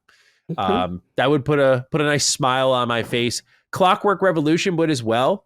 Oh, hell yeah. That game is just like, dude, Brian Fargo, man, just like let this guy cook. The whole environment and the universe and the time stuff they're playing with sounds super ambitious. And if you've played even a lick of Wasteland 3, you're like, yeah, this is the team that could pull that off. So they've got immense talent over there. So I'd love to get a little check on that. That's a prediction that we already made that would be at the Developer Direct for the top of next year, no doubt. Like, it's got to be a 2026 game. But I'd love to see a little check-in of like more gameplay. But at the end of the day, for them, take your time. Take your time. What else would we get me hyped? Persona 6, of course. Talk about it. Yeah. Final Fantasy IX Remake. That list, the infamous list. Yeah, yes. Dude, that has been, they got the anniversary site up. It would be really cool to see that one announced on Xbox's stage. In fact, I feel like there's a chance it could happen. Just because when they launched the anniversary site the week of the Direct, I was like, all right, here comes Final Fantasy IX Remake finally. It's a very much real project. But, there's no other showcases between now and June. So maybe this is where we finally see 9 Remake. And if we do, I will be absolutely, I will be off the wall, because that is, if that's coming out this year, it's my most anticipated game for sure. I fucking love Final Fantasy 9. Other things, it'd be nice to see Undead Labs. You brought them up. Undead Labs would be cool. Halo 1 Remake, that rumor would be very nice to see a little bit of that. That's another pie in the sky. Okay. Oh, so you would be hyped for that. You'd be excited for that. Halo 1's my favorite, dude. Yeah. Okay, no, I didn't know. I'm checking the temperature. Okay, so you would be excited for it. Yeah, absolutely. That's what's up. That seems like such a layup for them. So I'd be all over that. Especially because there's parts of that game that I just replayed it again with a friend earlier this year, and I was just like, yeah, there's parts of this game that, like, with a glow up, you can imagine what it could be. Because it's such a big game. It's like literally the scale of some of these environments are so impressive. So it's gonna be interesting to see like what kind of secrets Halo Studios can pack in there, if any. How loyal they'll be. That's the only one. Me and you are the opposite of one another. Look, if you like it, I love it. But for me, I'm just like, man, I want the new joint. Oh, I mean, they can take their time on that. I just. I'm trying to be nice. They just, I'd rather them go back to the core and actually work on what I think is a truly great Halo game, and like intimately understand it, kind of idea jam off of that and be like, okay, now instead of this is these, good game. Make this. Like, this is a bona fide good game. This is how it's done. Getting into the meat of that, figuring out how it's going, how the sauce was made. And then going to make your own thing. I think it's time to go back to school, Like, I just put them in class. What do you have, remedial class? Yeah, I got the 4 and 5 and Infinite. You guys are just too indecisive. Like, it's just there's fun moments in each of those games, but you just can't. You don't have confidence. This is a confidence restoring exercise. Take your easy win. Go back to school. Learn. You've rebranded because things have gotten, I think, so bad. So it's like. This is like your statement of like, we're doubling down. It's like, okay, you're the Halo studio. Well, okay, core Halo, back to the essence. Yeah. So I'm very keen to see what a Halo 1 remake looks and plays. I mean, this is Unreal Engine Halo, by the way, might I add. So I'm just tired of going back. Yeah, bro, I get it. I get it. I get it. I gotta be consistent with my BS. Yeah, But no, I feel I'd say the real third party one though is for me is like I mentioned earlier, Persona 6. I feel like I'm thinking of other games coming out this year. There is a rumor of a Nier game. Mm. That would be awesome. That would be a true welcome surprise. Because then like this is the year just anything can happen. You get like a new Nier game, you get a new Ninja Gaiden game, Oblivion remake, et cetera, et cetera. So insane. yeah. What else? I'm surprised you didn't say you're beloved. Which one? Who beloved? I've ever heard from. I've heard from the Great Vault, Mr. Fallout, and I haven't heard from any KOTOR anything. KOTOR. Oh, yeah. I mean, like if Xbox wants to really do something that just like makes me fucking cheer them on like nothing. I need a grown man tier. What could Xbox do to give Maddie that grown man tier? KOTOR remake gameplay with a release window. That's more than a pulse. That's like it's a heartbeat. It's a life. There we go. That would. Oh my god, bro. I mean, Elder Scrolls 6. I wouldn't say. Actually, I would say grown man tears. I don't think it's going to sink in. Everyone's so quick to talk shit about Bethesda, but when that Elder Scrolls 6 theme hits, we know. And that moment you realize, like, oh man, I remember. Like you just think, oh, I remember Skyrim. I remember Oblivion. I remember Morrowind, Daggerfall, Arena. I think that feeling will be very powerful for all of us. So, Return of the King. Yeah, but on Fallout, nah, man. I just we gave up. I don't think the main. I got the sigh. I got the sigh. My man is broken. No! It's not a sigh over Fallout. I would fucking kill someone to get more Fallout. It's just that there's no one to make it. Oblivion's now committed fully to a direct slot. Let my man Rand break you. You let Rand throw that 2035 on you, and you ain't been getting it off your day. Elder Scrolls 6 has to come out, right? Okay. So Bethesda's tied up. Obsidian's our next one. It's like, okay, come on in, boys and girls. Like, let's do this. They're like, no, we're gonna do Oblivion first. Or I'm sorry, we're gonna do Outer Worlds 2 first. So they'll be free agents after this year, but then you get the ball rolling. It's like, okay, see you in 2029, like a year before I think like a Fallout 5 could happen, which would be nice, but talking another half a decade away. All right. I think the show just surprised this company. Like, I really don't think they had expectations for how well it would do. And so now they're probably investing in a lot of Fallout stuff, and we'll see it over the years. But announcement, like a little JPEG. We heard you, Fallout Studios. Oh man, Fallout. You know what I'm saying? We are recommitted to the Fallout franchise. We heard you, and even though we might not have a game right now, logo. I mean, yeah, I would 100% be out of my seat, because that would be like the commitment I've been seeking my whole life. Romantic. Yeah. Get there. That's yeah. The Fallout Studios one. I mean, I gave Bethesda the free idea. I was like, Vault Studios, bro. It's right there. Like, it's right there. It's a great fucking name. Yes, sir. And you just make Fallout shit. Just a team dedicated to Fallout shit. I just, I would love to see that, but keeping expectations in check. Yeah, well, because we know the Fallout 3. Okay, so based off the FTC leak, Oblivion's coming this year. There was always a 2-year gap between that and Fallout 3. Right. So we're talking 2027 for Fallout 3 remake. I always thought they would just port these games, call it a day, and I was fine with that.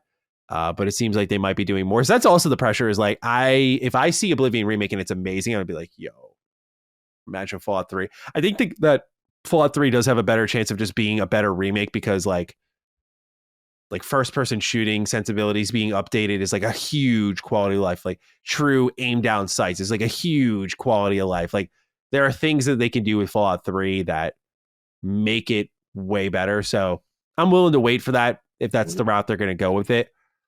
But I don't know what they could do in the short term with Fallout. But Todd Howard said to me, they're not porting 1 and 2. They don't seem interested in making smaller Fallout games. So all we can do is wait, I feel. Yeah, he broke my spirit last summer, man. I was just like, all right, I guess I'll wait, man. I'll be here whenever you guys need me. You spoke to God. You spoke to God, Howard. You did get it straight from the horse's mouth. We'll see. We'll see. Now, I was just curious. what would it be? So those definitely could be. Yeah, I feel like it's unfair to lay my expectations of what would make me lose it, because they are like these sort of dreamy games. Like, oh, give me KOTOR remake with gameplay and a date. Like, I mean, if it happens, I don't care what else is in the show. A+. I don't care. Yeah, I curve that score. I curve it. That's what avoid. They'll show broken games. They'll show me, only cinematic trailers. I don't care. Okay, I don't care. I don't care. You gave me my KOTOR. I feel that. I respect. Provided KOTOR looks good. There is this other reality where I have a complete meltdown because I'm like, oh no, I waited so long and it looks bad. I didn't look like that. Oh yeah. Man. So I feel you. You know, all right, okay. I would definitely lose it over that. That Elder Scrolls 6 would be a really special one. Persona 6 would be really special. Final Fantasy 9 would be really special. I mean, some of these are really plausible. So I think a lot of the third party stuff is going to be a really great showing out for Xbox. And I think first party, it's kind of a coin toss. Like, that's the interesting thing. Not coin toss in quality, but like what's going to be there. It's like, does Fable show up again? I don't think so, because they just showed a little snippet of gameplay. Right. But then it would also be nice to just get a hard date for that and be like, this is the day.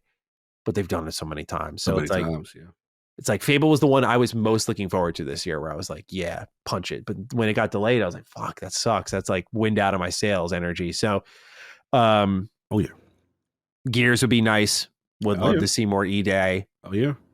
Forza Horizon 6. It's time. 5 now out and going to be out for the rest. You know, you could start getting people now into that new series. Hey, what's going on? If you want to go to Tokyo, it'd be time. Yeah. But Playground's got a lot. Games. Yeah. I mean, that's the thing. There is so much I feel they can only surprise, because there is just, it should be a great show, as it's always been.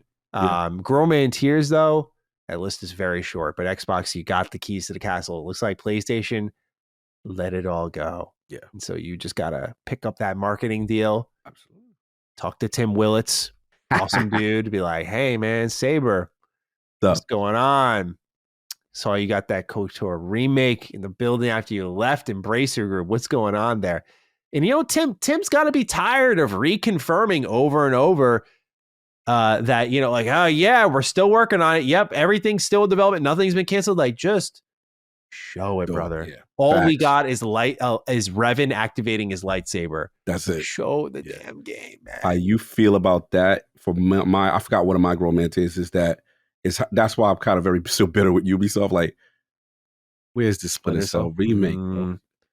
They had Star Wars Outlaws to open one of their shows. No, so I feel like COG, you could get your Splinter Cell. Like, I'm like, bro. Then like, don't y'all need this money right now? Don't y'all need this? What's going on with y'all? Yeah. So it's like, come on, man. Like, and I know Xbox probably would be interested.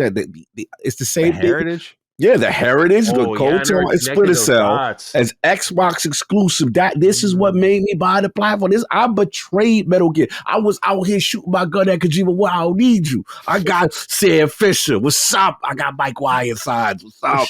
I was that dude. I was such a Splinter Cell dude. Trust me. I was like, forget your Lele Lalu. I got my man right here. What's up? That would be a really cool callback if they managed to get Splinter Cell and KOTOR remake, because that would be like the sort of and Ninja Gaiden in the same year. Yeah, what? Dude. Yeah, that would be sick. Vibes. Yeah, vibes. That would be. There's a message in that. There's a strong message in that. That would be very, very exciting. Mm-hmm. Man, those OG. I still have my background on my Series X is the OG Xbox dashboard. Yeah. I never changed it. Ever since they released it, I was just like, I think that was the 20th anniversary, right? Yeah, sick. I was just like, dude, you can't get better than this. This dashboard and the 360 dashboard, just fucking classic, beautiful. Baby. Beautiful. Any thoughts on the summer showcase? I know, no doubt, we'll have our usual prediction show, but any extra thoughts on Outer Worlds 2 showcase? Anything?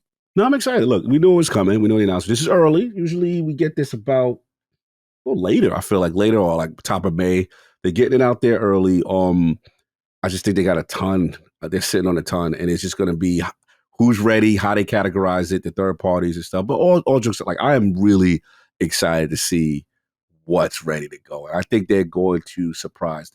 To me now, just like you said, it's the order of riches in terms of Xbox Game Studios and who's ready and who's ready to show again, and it's all going to be based on the cadence of the releases, I believe, for 2026. Mhm. But yeah, they got a lot of ways they could go. I'm excited. I'm overall excited for what's going to be there. They generally kill it now. I have real good confidence that they. Yeah, it's like no concerns at all. Almost, don't want to get too comfortable. Don't want to get too cocky, but yeah, like it's been 3 in a row right now. Like, a good streak to have. So I'm also just very interested to see what like Game Pass games they shove in there.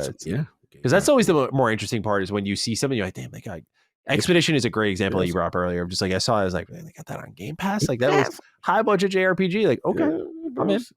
Yeah, good talent pickup. So I'm excited, man. Absolutely. All right. Last little bit of news. Just want to follow up on the Switch 2 conversation from last week. We've gotten a lot of information on Switch 2 pricing, everything from the game prices, which are $80 physical and digitally, all the way to we have a console for you. Little Don Matrick energy from Nintendo. Quite shocking to see in this modern era of gaming that someone has done it again. We've been there, COG. We know what it's like. But yeah, just a lot of pieces to pick up here. I just want to know if you had anything you want to follow up on with the Switch 2, the conversation we had, and how you think this impacts Xbox, of course, that changing game price, how that impacts Xbox. And obviously Xbox sitting there watching Nintendo go, we do have a system for you. It's the Switch 1. If you can't afford the Switch 2, we get that. Wild energy, right? Bro, poor Don Matrick at this point, bro. All the replies were pictures of this dude in like Mario hats, the Mario mustache, like putting him and Doug Bowser like pallet out in the AI imagery. Like I was like, bro, come on, this it's poor bad guy out here, man. Yeah, these memes are wild. Yeah, they are wild, bro. Like, yeah, it's just you can't help but feel like me and King talking about it. Like they just came off their most successful console ever in Switch 1, and now the top 3 console also ever. Yeah. Ever. And I called it. I knew Switch would be a success, but it's just it feels the energy's different right now, right? It just feels like, hey, we know you gonna buy it. So all this talking and like they just bold with it. They're like, I said it in my video. I was like, they're testing people right now. Yes. Like and why wouldn't they? I brought up Pokemon Scarlet and Violet as an example. That sold 30 million units. We know how broken. Obviously broken. It was covered by everybody. I fucking covered it. I was like, this is unbelievable that this is the highest grossing IP on the planet. And it looks like this. Yeah. And 30 million units, bro. Games would kill to get a fraction of that. And they sold 30 million. And so Nintendo has no reason to look at all the shitstorm online and be like, you're not going to buy it? Okay. Exactly. Even in today's economy, you're getting that. And they've been enabled by the base. The base still bends the knee and buys it. So I will say this. This is the most backlash I have seen from Nintendo. Yeah. I can't remember. Maybe Wii U or I know Wii U was like a backlash. Though, it wasn't even a backlash. It just died. It was just like a fart in the wind kind of energy. Everyone thought it was like, I didn't think it, but like a lot of people who weren't in the space thought it was just like, oh, like a new version of the Wii. I'll get the new console later. Right. And so it wasn't like a dramatic enough shift from what they did. Good point. It's so interesting because this was like the safety net, right? This was the layup. Like, right now, market conditions are, we're really not sure where things are going to go. Just follow up with a stronger Switch. And in a lot of ways, they did a lot of stuff right. It's a more powerful system. Yeah. $450. I think it's an okay price tag. I'm fine with the hardware. Like that was no sticker shock there, but then you see they make the first step in $80 games. I think a lot of people were ready to get the defense up, right? I think they were. I think a lot of people were like, all right, we knew this was coming anyway. It's just not GTA 6, which I still think is going to blow past 80, by the way. Could be, yeah. A lot of people were like, oh, it's 80. It's the new standard. I'm like, anybody bro, can charge GTA, 100. you just gave them an inch. They're going to take a mile. They're going to be like $100. And that's the new range. You get like every game from like $20 to $100. Why not? Yeah. But Nintendo blows that door down. Then we start to find out the nitty gritty details, right? Like, hey, that C button, that doesn't work unless you got an active subscription. And I'm just like, call it the Cash App button. Yo, and they said if you don't have an active online subscription, you lose the upgrades. He said your credit card go around, you're gonna turn the corner and the racing game and the graphics gonna degrade. I passed out. I can't call that thing the Cash App. Bro, but it's hilarious. It's just like such bad console design, dude. I didn't think of it when I first saw it, but when I was like, oh yeah, it's gonna be tied to Switch Online, makes sense. And I know Switch Online is very affordable and all that stuff, so it's not like a awful case, but it is a case of nickel and diming when you combine that with the upgrades and everything like that. Like, Jesus Christ, man, like when's it enough? Yeah. But when you know the C button's there, like pick up your Xbox controller, pick up your Switch, pick up your PlayStation controller. None of those consoles have a button on them where you're like, I can't use that unless I am paying for a subscription. It has no functionality unless you have the guy who does Bill Trinan was his name, who's like the head of like product and services, literally said that, yeah, if you click it when you don't have a subscription, it's just going to give you a breakdown of what Switch Online is. I'm like, bro, it's a ad button then? It's an ad button if you're not subscribed. Cash App. Like, I know it's going to be a non-factor for many of us because like a lot of us are subscribed, but it is just unbelievable. It's unbelievable that the like functionality. You guys didn't just make the home button that you click and you open a chat app. Like that's all you had to do. Or a secondary function, or it is kind of hilarious. And look, in fairness to them, they have one of the cheaper services. Is what, $20? It's usually it's a lot of 50 a year. 50 a year. You get GameCube. In fairness to the, gang, Switch gang. I know y'all listen and punching up gang. I get y'all, but it is wild to me that the sole purpose is that. So you got that. You got Backlash. You got you've crossed the $80 threshold. You've got Nintendo. We have a Switch for you if you think this is too expensive energy. So it does look. Ultimately, will I think it'll affect? No, because the reason why is because Nintendo. I don't want to be too abrasive here. I'm just gonna. They've been enabled. I've been the dude on their head for years. Why nobody don't get no smoke? They have no basic features. They don't have no online. And, but it's Nintendo and it's okay and this, that. And for the record, amazing what good software does, right? Exactly. Remember, I told you, good games are the ultimate deodorant for bad behavior. You know what I'm saying? That's what this is. They've been wilding out for years. I've been telling people like this is not okay. That we keep making excuses for them because we love the nostalgia, we love the games. And for the record, I know the Realm of the Dukes have been coming at us as far as like the price. At least for me, I'll just speak for myself. And this is about the $10 upgrades. Yeah, we gonna transition right in here. Let's get to it. Mr. Jim Bob, hello, sir. He says, "Hey, Dukes. Minor comment on your discussion of the paid upgrades for Switch 2 games. You've both been critical of PlayStation remasters with $10 upgrades in the past, but both suggested regarding Switch 2 that you're okay with Nintendo because of the new content. Not to be combative at all, but most of the remasters from Sony actually do include brand new content / modes, etc., alongside the visual upgrades. The insinuation people are running with is that you might not have known. Doing my due diligence to shield you both from the aggression I've been seeing plaguing the discussion around last week's episode.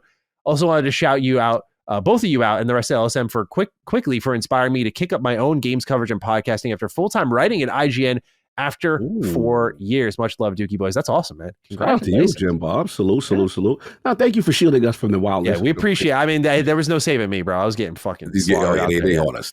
I saw it. I was just like, all right, we'll talk next week. We'll talk about it. Look, there's just times I'm just like, I'll hop in. I'll have like a conversation with people. Like that was a week where I was like, top comment, second top comment, third top, fourth. I was like, all right, it's a wash. I'm fucked. So let me speak for me. For me, this is how I feel. Look, I have been on the record of being on top of Nintendo's head, in reference to, the egregious practices. When I saw the $10, whatever the upgrade that they're doing, what I did say was like, okay, what is it? The Mario Kart, one of those ones, they give you some type of content, right? That makes it less painful. To me personally, I don't like any of that, to be honest. You know what I'm saying? Because the way I look at it is like this.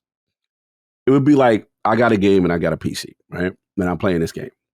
Then I go get a new robust PC and I fire it up and it'd be like, all right, $10 to continue. That's ultimately how all of this feels to me. Now, there are some things that are lesser than others. Now, obviously, if you're going to add new content with your upgrade and PlayStation's been doing that, okay, fine. You know what I'm saying? But ultimately, I just I'm not in, I guess you got to understand, I'm coming from the ecosystem that is the most consumer, mostly friendly in terms of FPS boost, HDR, backward compat, that kind of energy. So I'm coming from that ecosystem. So to me, it's just like, oh wow, like we gotta pay for this, and it does feel nickel and dime energy. You know what I'm saying? So that's just where I'm at with it. But in fairness to the PlayStation base who may have been offended, I want to be clear. I don't like the Zelda Breath of the Wild $70 for the frames, and that's it. $70 for the frames. Yeah. Oh, by the way, you ain't getting no expansion. You heard about that one, dude? Oh, yeah. Really? Oh yeah. Oh, by the way, base. You waited. That's cool. We ain't give you no deal. You're going to still buy that expansion for Tears of the Kingdom and all that separate on top of that, and you're going to pay for these friends. Like, I'm not co-signing any of that. So that's where I'm at with it. I feel I've tried to be consistent as much as I can. Now, granted, if you feel that, you pay your $10 and it gives you value, God bless you, do your thing. I'm not here to hate or judge or pocket watch you. I just personally don't really care for that unless it's like you're doing a full-on, like a remaster, stuff like that, provided that remaster we have some space. You know what I'm saying? Don't be giving me a remaster that you did a game you did 2 years ago and you remastered the remake. I'm not with that either. So I'm not changing my stance on those parts. I don't really like those practices overall, but I'm not going to stop someone who says, hey, this is my first time picking it up. And I always say corporate cog knows why they do it, right? Especially PlayStation with movies and stuff like that. Nintendo, they about to drop a new system. You want to get people over to the new one. I get it.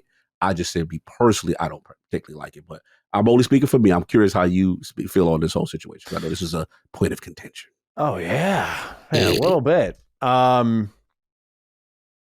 So when I was introduced to the information on the Switch 2, I was thinking of games like Kirby. Like that was like an expansion. The main thing I'm having trouble with is Kirby isn't even a good point of defense anymore when we first learned about it, because now we know the price tag for Kirby, if you buy it on Switch 2, is $80. What? Yeah. Actually, let me double check that. Let me double check if it's 70 or 80. I think Mario Kart is the only 80, I believe. No, there's other $80 ones. What? Yeah, hold on. Don't tell me big Kirby outside. Let me double check this real quick. Yeah, here we are. Walmart. Kirby in the Forgotten Land Switch 2 edition, $79.99. Wait, what it come with? This comes with the visual upgrades. It comes with a new Star-Crossed World expansion. Wow. Which I don't know how big it is, but that's not 70. Yeah, it's 80. I'm looking right now. I thought the rest was going to be. Oh, okay, I stand corrected. Yeah, no, there are $80. At least what we're seeing on some retailers, there are $80 Switch games. Yeah, I'm on GameStop right now, $79.99 as well. Wow, Kirby, he outside with. And I love this game, might I add. I do like this game a lot. I paid $60 for it. It was a great game. I beat it in like 2 days. Even with the expansion, $80 is fucking insane. Yeah, right here. This is from IGN. Mario Kart World isn't the only Nintendo Switch game that costs $80. You're right. I'm reading some other IGN Switch 2 edition games do. Yeah. Yeah, so there's a lot here. There's a lot of games. Super Mario Party Jamboree. Mm-hmm. Hold on. Kirby is 80. Breath of the Wild is 70. Jamboree is 80. Tears of the Kingdom is 80. That's fucking yeah. Now the trick is with something like Zelda is if you are a Switch Online subscriber, you do get the upgrades for free, which is something that, to get back to the original question, I would love to see PlayStation do. Right. Because I think it's a case by case thing, as I will say in my own defense. Yes. I definitely spoke broadly. I will take my L in one regard, but what needs to be clear is that I do like that Nintendo is giving people the option, if you are subscribed to their admittedly very cheap subscription service, that you can get free upgrades in a lot of these instances. It's something that, like, for example, PlayStation with Uncharted was like, yeah, if you got the PS Plus version of the game, you can't upgrade. And I think that's just like a little weird. It's like they're in your ecosystem. And I think Nintendo's doing at least a mildly better job of that. But for me, it is about content. It depends what type of content. Like, people were already bringing up Days Gone. I was like, get the fuck out of here, dude. Like, I'm not fucking comparing I like Days Gone, but a fucking horde mode. Like, come on, that is content. But if we're talking like actually like Kirby, for example, is bringing in like an expansion of like the story and the abilities and stuff. Like there's difference between that and, to me at least, and modes. I saw someone else used Ghost of Tsushima as an example. Like I'm like, Legends came out for free, but I'm imagining they mean like the Iki Island upgrade and everything like that. And what I'll say is, again, those were ones I fully admit like I overlooked. But I do think the idea is that if content is there, again, I'm trying to remember, did The Last of Us 2? Yeah. I know one of them's got like a type of mode where you can like play as different characters. I think it's The Last of Us Part 2. I don't remember if that came with any upgrade. I just know PlayStation's done it a lot. Right. But yeah, overall, like I admit I jumped the gun. That's my whole point in all this. I don't want to get overly defensive because when I started to size it up, I was like, for the most part, this is pretty parallel where I was inconsistent. Yeah. But again, there are situations where I'm like, certain content we can't pretend is as valuable as others, in my opinion, at least. In your opinion, yeah. I mean, as far as what's so again, like people will be like, well, again, Days Gone got a horde mode. I'm like, I'm not going back to Days Gone to fucking shoot a bunch of zombies for like 15 minutes in a horde mode. Like, stop. Most people aren't.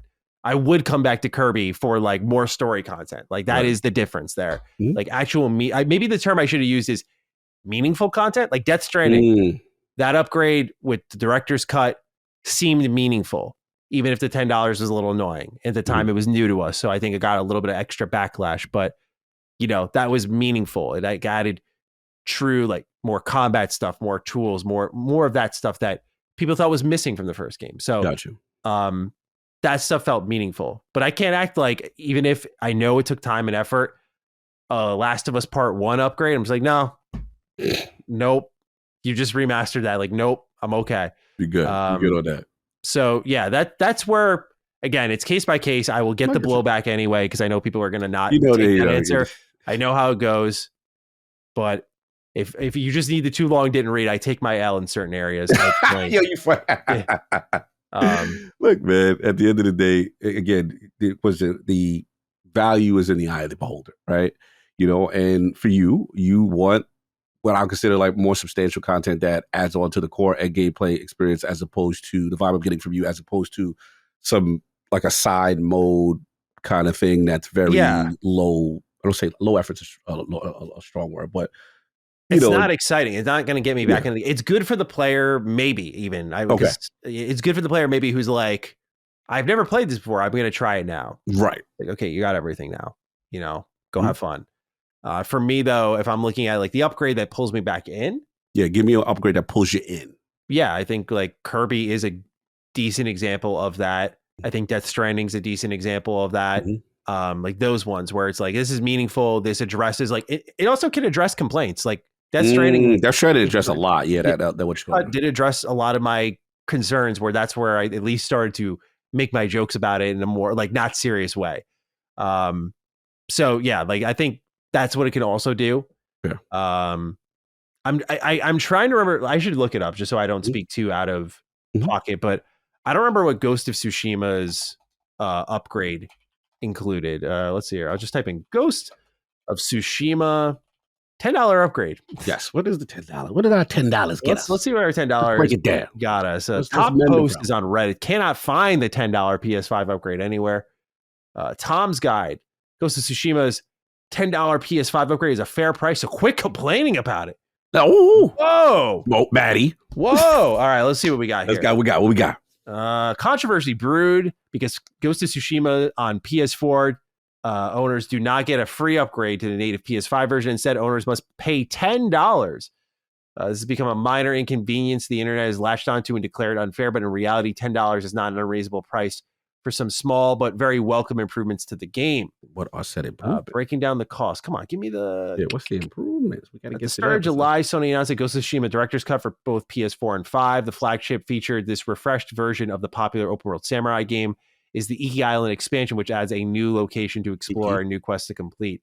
Sony announced that the PS4 owners of Ghost of Tsushima could upgrade the Director's Cut on PS4 for $20. Oh, so we're doubling the price now. Comment section. We left that part out, didn't we? You still do a little extra 10, little tariff sauce just gave me on an it. inch. I'm going to take a mile now. Spring a little tariff sauce on that one. $30 now. $30. However, owners of the game who wanted to upgrade to Director's Cut on PS5 would need to cough up $30. Why'd you leave that part out, huh? Ooh, Come on now. I want to catch that. Okay. The boy shooting. The boy shooting. He's not that stupid. You just caught me slipping a little bit. That's a good one. I didn't notice. The price of admission for Iki Island DLC has been effectively set at $20, with an additional $10 being levied against those who want the game on PS5 with some extra bells and whistles. Full DualSense support. So you get your haptic feedback, your adaptive triggers. What else do we got here? Iki Island. Okay, expansion. Lip sync to the Japanese audio track. That is cool. I do like that. Much requested feature there. 3D audio enhancements, improved loading times, proper 4K. Again, that's the part where I'm like, yeah, that's the free $99. That could have been free. That's your base hardware doing that. Yeah. So behind the paywall, that part. Just those parts. The other parts I understand, but that part. Yeah. I don't know, y'all. Like I said, it goes back to what I said. I'll take my L on speaking without fully knowing, but reading this all again, you whelmed. It's more like it's case by case. There are some examples where it's great. So it's, to me, it's, I'll get into one thing that did bug me. All right, let's go. It's not of course it's PlayStation and now it's a problem. This fucking bemoaning on behalf of a company, bro. I just don't get that energy, bro. Like that. Oh, of course, it's PlayStation. It's a problem. It's like, dude, I don't operate on this fucking level that some of you do. Like none of us on this network think like you seem to think at times, bro. People think you got Xbox and PlayStation. You targeted, man. No, it's like, I'm talking about Nintendo. I don't even cover Nintendo. Where's my favoritism, bro? Whoa. So when I saw that, I'm just like, okay, put your tongues back in your mouth for a moment. I'm not out here. Like, it's just I was okay with the content. To talk positively about my platform so I could feel good. And I don't feel you're doing a good job. I always come in there. You always say some slick stuff about my platform. I know. I don't know, bro. My Sly Cooper shirt's just here for decorations. I'm just fucking wearing this shit because I could. I was like, what can I do to win you guys over? I'm one of you. Come on. I'm one of you, bro. He's a Sly Cooper, bro. I'm the insider agent here at LSM. Working my PlayStation narrative for the Xbox team. He's an insider. He's a mole. That's funny, man. People take it hard sometimes. It is interesting. So it's like, that's the only thing I'm just like, guys, come on. Like, it's like I misspoke in one instance. I was uninformed in another. Fair. But it does come down to case by case. It was not, I should not have worded it as one is better than the other, but rather I have a preference for my $10 to $20 upgrades. Fair enough. Hopefully that is clear enough. Yes. Jokes aside. And for record for Cog, I want to be clear that I do not approve of Nintendo's practices. I have an issue because people thought that like I was kind of like co-signed and said it was okay when Nintendo you asked, do it. I answered. So if you got dragged into it, I got dragged. They was like, you too. And I was like, just for the record, I don't like the Tears of Kingdom situation for the 70 years. He shot him, not me. Yeah, not me. He had the gun. I was getting the information. In our defense, we was getting the Switch information live as we was recording. It was stuff going on. So I was waiting for the full information. I did want to defend myself with that, but I was like, that's a little cheap, Matt. That's a little cheap. Take your L where it is and then defend yourself where you can. Fair enough. All right. Well, that's the Switch 2 follow-up and what's going on there. We'll see. I was going to say, let's talk about the tariffs. How's the price going to impact things? But dude, this shit's moving so fast. And now it's like we apparently are only putting tariffs on China. So I'm just like, now it's 90 days. It's so fluid. It's a 90-day pause. I'm just like, as of recording, like after the 9th. So they don't kill us. Probably like popped a bottle. He's like, let's go. Yeah. They're like, yes, we lit. Yeah. So as of now, Switch seems safe with their current price. As of today, as this administration has said, it looks like China's just going to get the smoke. China's fighting back with that some other thing, but it's not affecting Nintendo Switch 2 right now. Which is produced in Vietnam. So wait, them Xboxes and them Asus, is they gonna be good? That's what I'm worried about. That they're handling well. Yeah, I wonder if they good. So that's gonna be interesting. No way Xbox is in China. There's no way. Yeah, that's what I'm thinking. They just they're like, dude, they barely even like get games from that region. That's what I'm thinking. Producing their consoles from there. Yeah, I think collective sigh release from console manufacturers for now, as of today. We'll see. So we'll see. I'm talking out my ass on that one. I can't lie. I'm just assuming based off their game output, and it's like, we're getting Zenless Zone Zero like over a year later. It's like, you ain't making your consoles in China. Like, what's going on here? Fair enough. But yeah, at least Nintendo should be safe. But yeah, I don't want to open that can of worms until things stabilize. Because here in the States, it's just every week we got a new story. Every week we got a new story. Crazy. Absolutely right. All right, so we move on from our news. Game Pass pick of the week. I got the selection this week. I'm picking Citizen Sleeper, Cog. This is an interesting one because the way I came onto it, I described a week or two ago here on Duke. This is a game that's kind of like they described it. I'm looking at the Steam page right now. They described it as having the flexibility and freedom of like tabletop RPGs. So it's kind of got like a day cycle to it. Basically, you are a worker on this interplanetary station. You kind of wake up. You're not sure if your memories are yours or from a past life or something like that. This is all pretty much text based. And as you go through the day, you have like an energy meter that you can spend on doing these tasks. And you, roll the dice basically as you perform these tasks. And you have a positive, neutral, or negative outcome. Okay. And so I've been playing it every night in bed through my Backbone, which again, just gotta like really give some love to this thing, man. Like this has been a huge game changer for me. Yeah, that thing is awesome. Nice. It really is. It has been a game changer for me because I try to make the best decisions I can when it comes to the sleep cycle. And I will say that I like little games before bed. I really do. But it's tough to do it when I'm like down here in bedrooms upstairs. So sometimes 1 hour turns into 3, 4. Shit. It's 3 a.m. now. Don't want that. So I will say cloud gaming has become a really big part of my day to day. It's like sometimes you just have that gear turn in your head. I always was like a supporter of the cloud gaming initiative, just the option to play wherever. Streaming was what I mostly did though. I would like set up the console, turn it on, grab my Logitech G Cloud, set it up so it's streaming the image there, go up to bed, play until I'm tired, and then I would just shut off the console from my handheld, then shut off the handheld itself and go to bed. But then I just had this switch turn in my brain. I'm like, dude, I can literally I felt like Phil Spencer for a moment. I was like, this is a gaming device here. This phone here, like, let me pop off the case, set up the Backbone. I'm like, let me open up the cloud gaming app and just see what's there and just pick a game and just go. And I'm just quickly fired up, dove into Citizen Sleeper. And it's like as I described already, it's like a perfect kind of reading a book before bed game. It's just text based. I will say because I haven't checked the settings yet, so I'm not going to get too harsh on it, but it's tough to read at times because it's like the font size. I'm on the font size because I'm on my phone. Yeah, the screen is only so big and the font has been squeezed down, so a little bit of a tough read. So I got to check if there's a setting in game to kind of to up font. I always do that for all mobile games and all handheld. Yeah. But this is, like I said, kind of a tabletop RPG experience, sci-fi. Art style. Art style is brilliant. The music, though, is so good, so vibrant. Very, very Blade Runner, as you'd probably expect with this kind of sci-fi commentary on capitalism style game.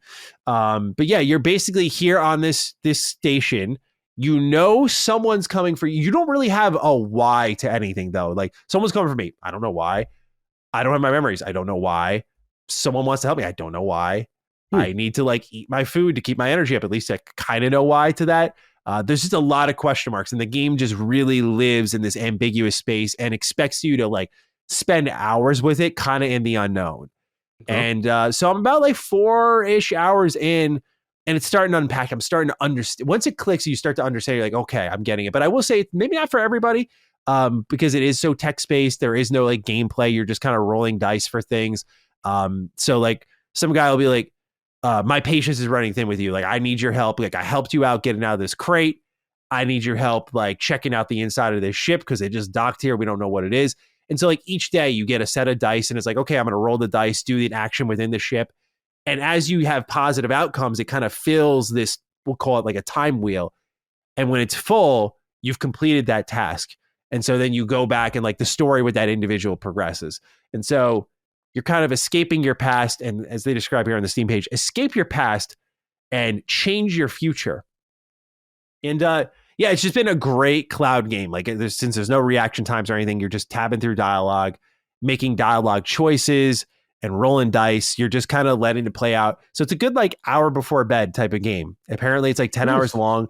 I started it up because Citizen Sleeper 2 came out this year, and it is a day one Game Pass game. And so I was like, well, let me play this. It's, because I read online, like, it's a 10-hour game. Like, because first I read, like, can I play Citizen Sleeper 2 first? People are like, you can, but like, you really should play the first one to just be introduced to this Appreciate world. yourself. Yeah. Yeah, because you get when you start off the game, you get like I'm looking at the skill system here because I'm still coming to grips with it all. It's a very complex game, but you get these different classes like operator, for example, and then you have a skill system. And as you complete these tasks I was telling you about, that's how you level up. Basically, you don't get like an XP system, but you get upgrade points. So Got it. I'm looking now, and there's skills you get for each task you do: engineer, interface, endure, intuit, engage.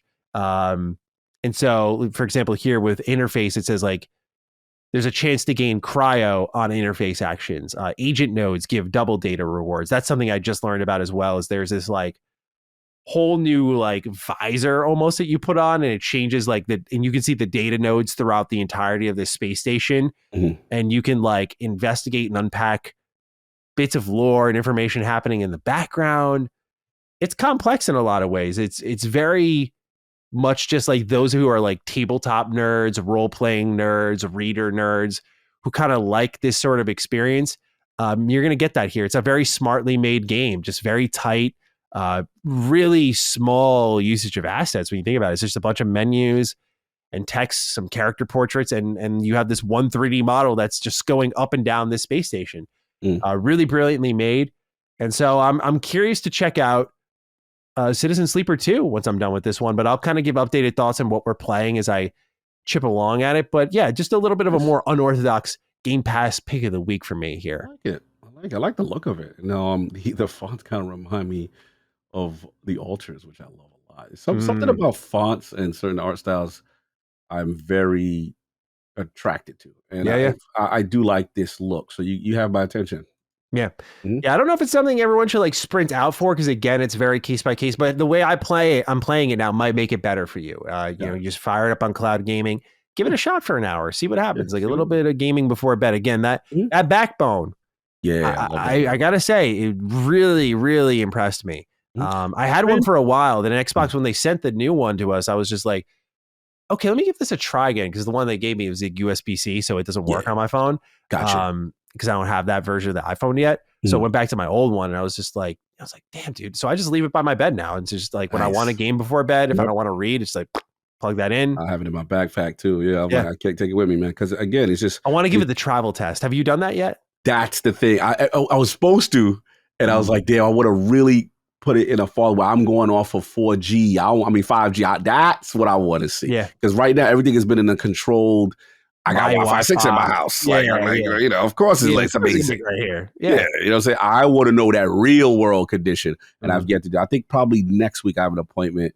It's funny, I'll be looking forward to Dr. I'm like, yes, that I can debut this. You know what I'm saying? Kind of thing. So I'm in that energy for sure. But I love it because also I like the fact that I don't have to take the case off. I could leave my case on, and they have the two. You could. There's a different holder for it to it.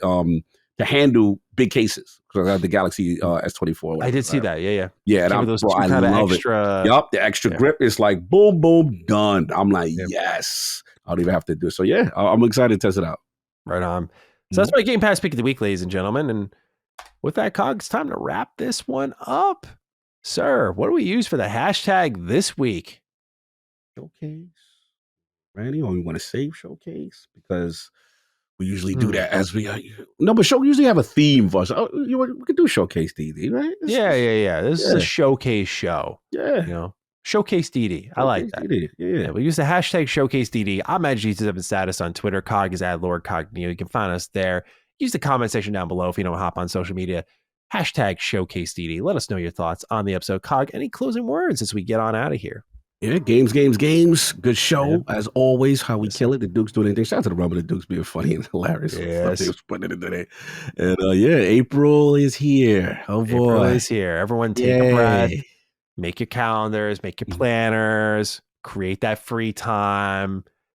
One day at a time. We'll get through these games, y'all. I swear. Yeah. April, May, June. Murderers Row into a showcase. Right now, July's looking like the safe haven, but I don't know anymore. Who knows, right? I don't know anymore, right? Like Xbox could be like, yeah, we got games. Well, actually, we got Tony Hawk already in July. Oh, right? yeah, Tony Hawk in July. Yes. Oh, we'll see. We'll see.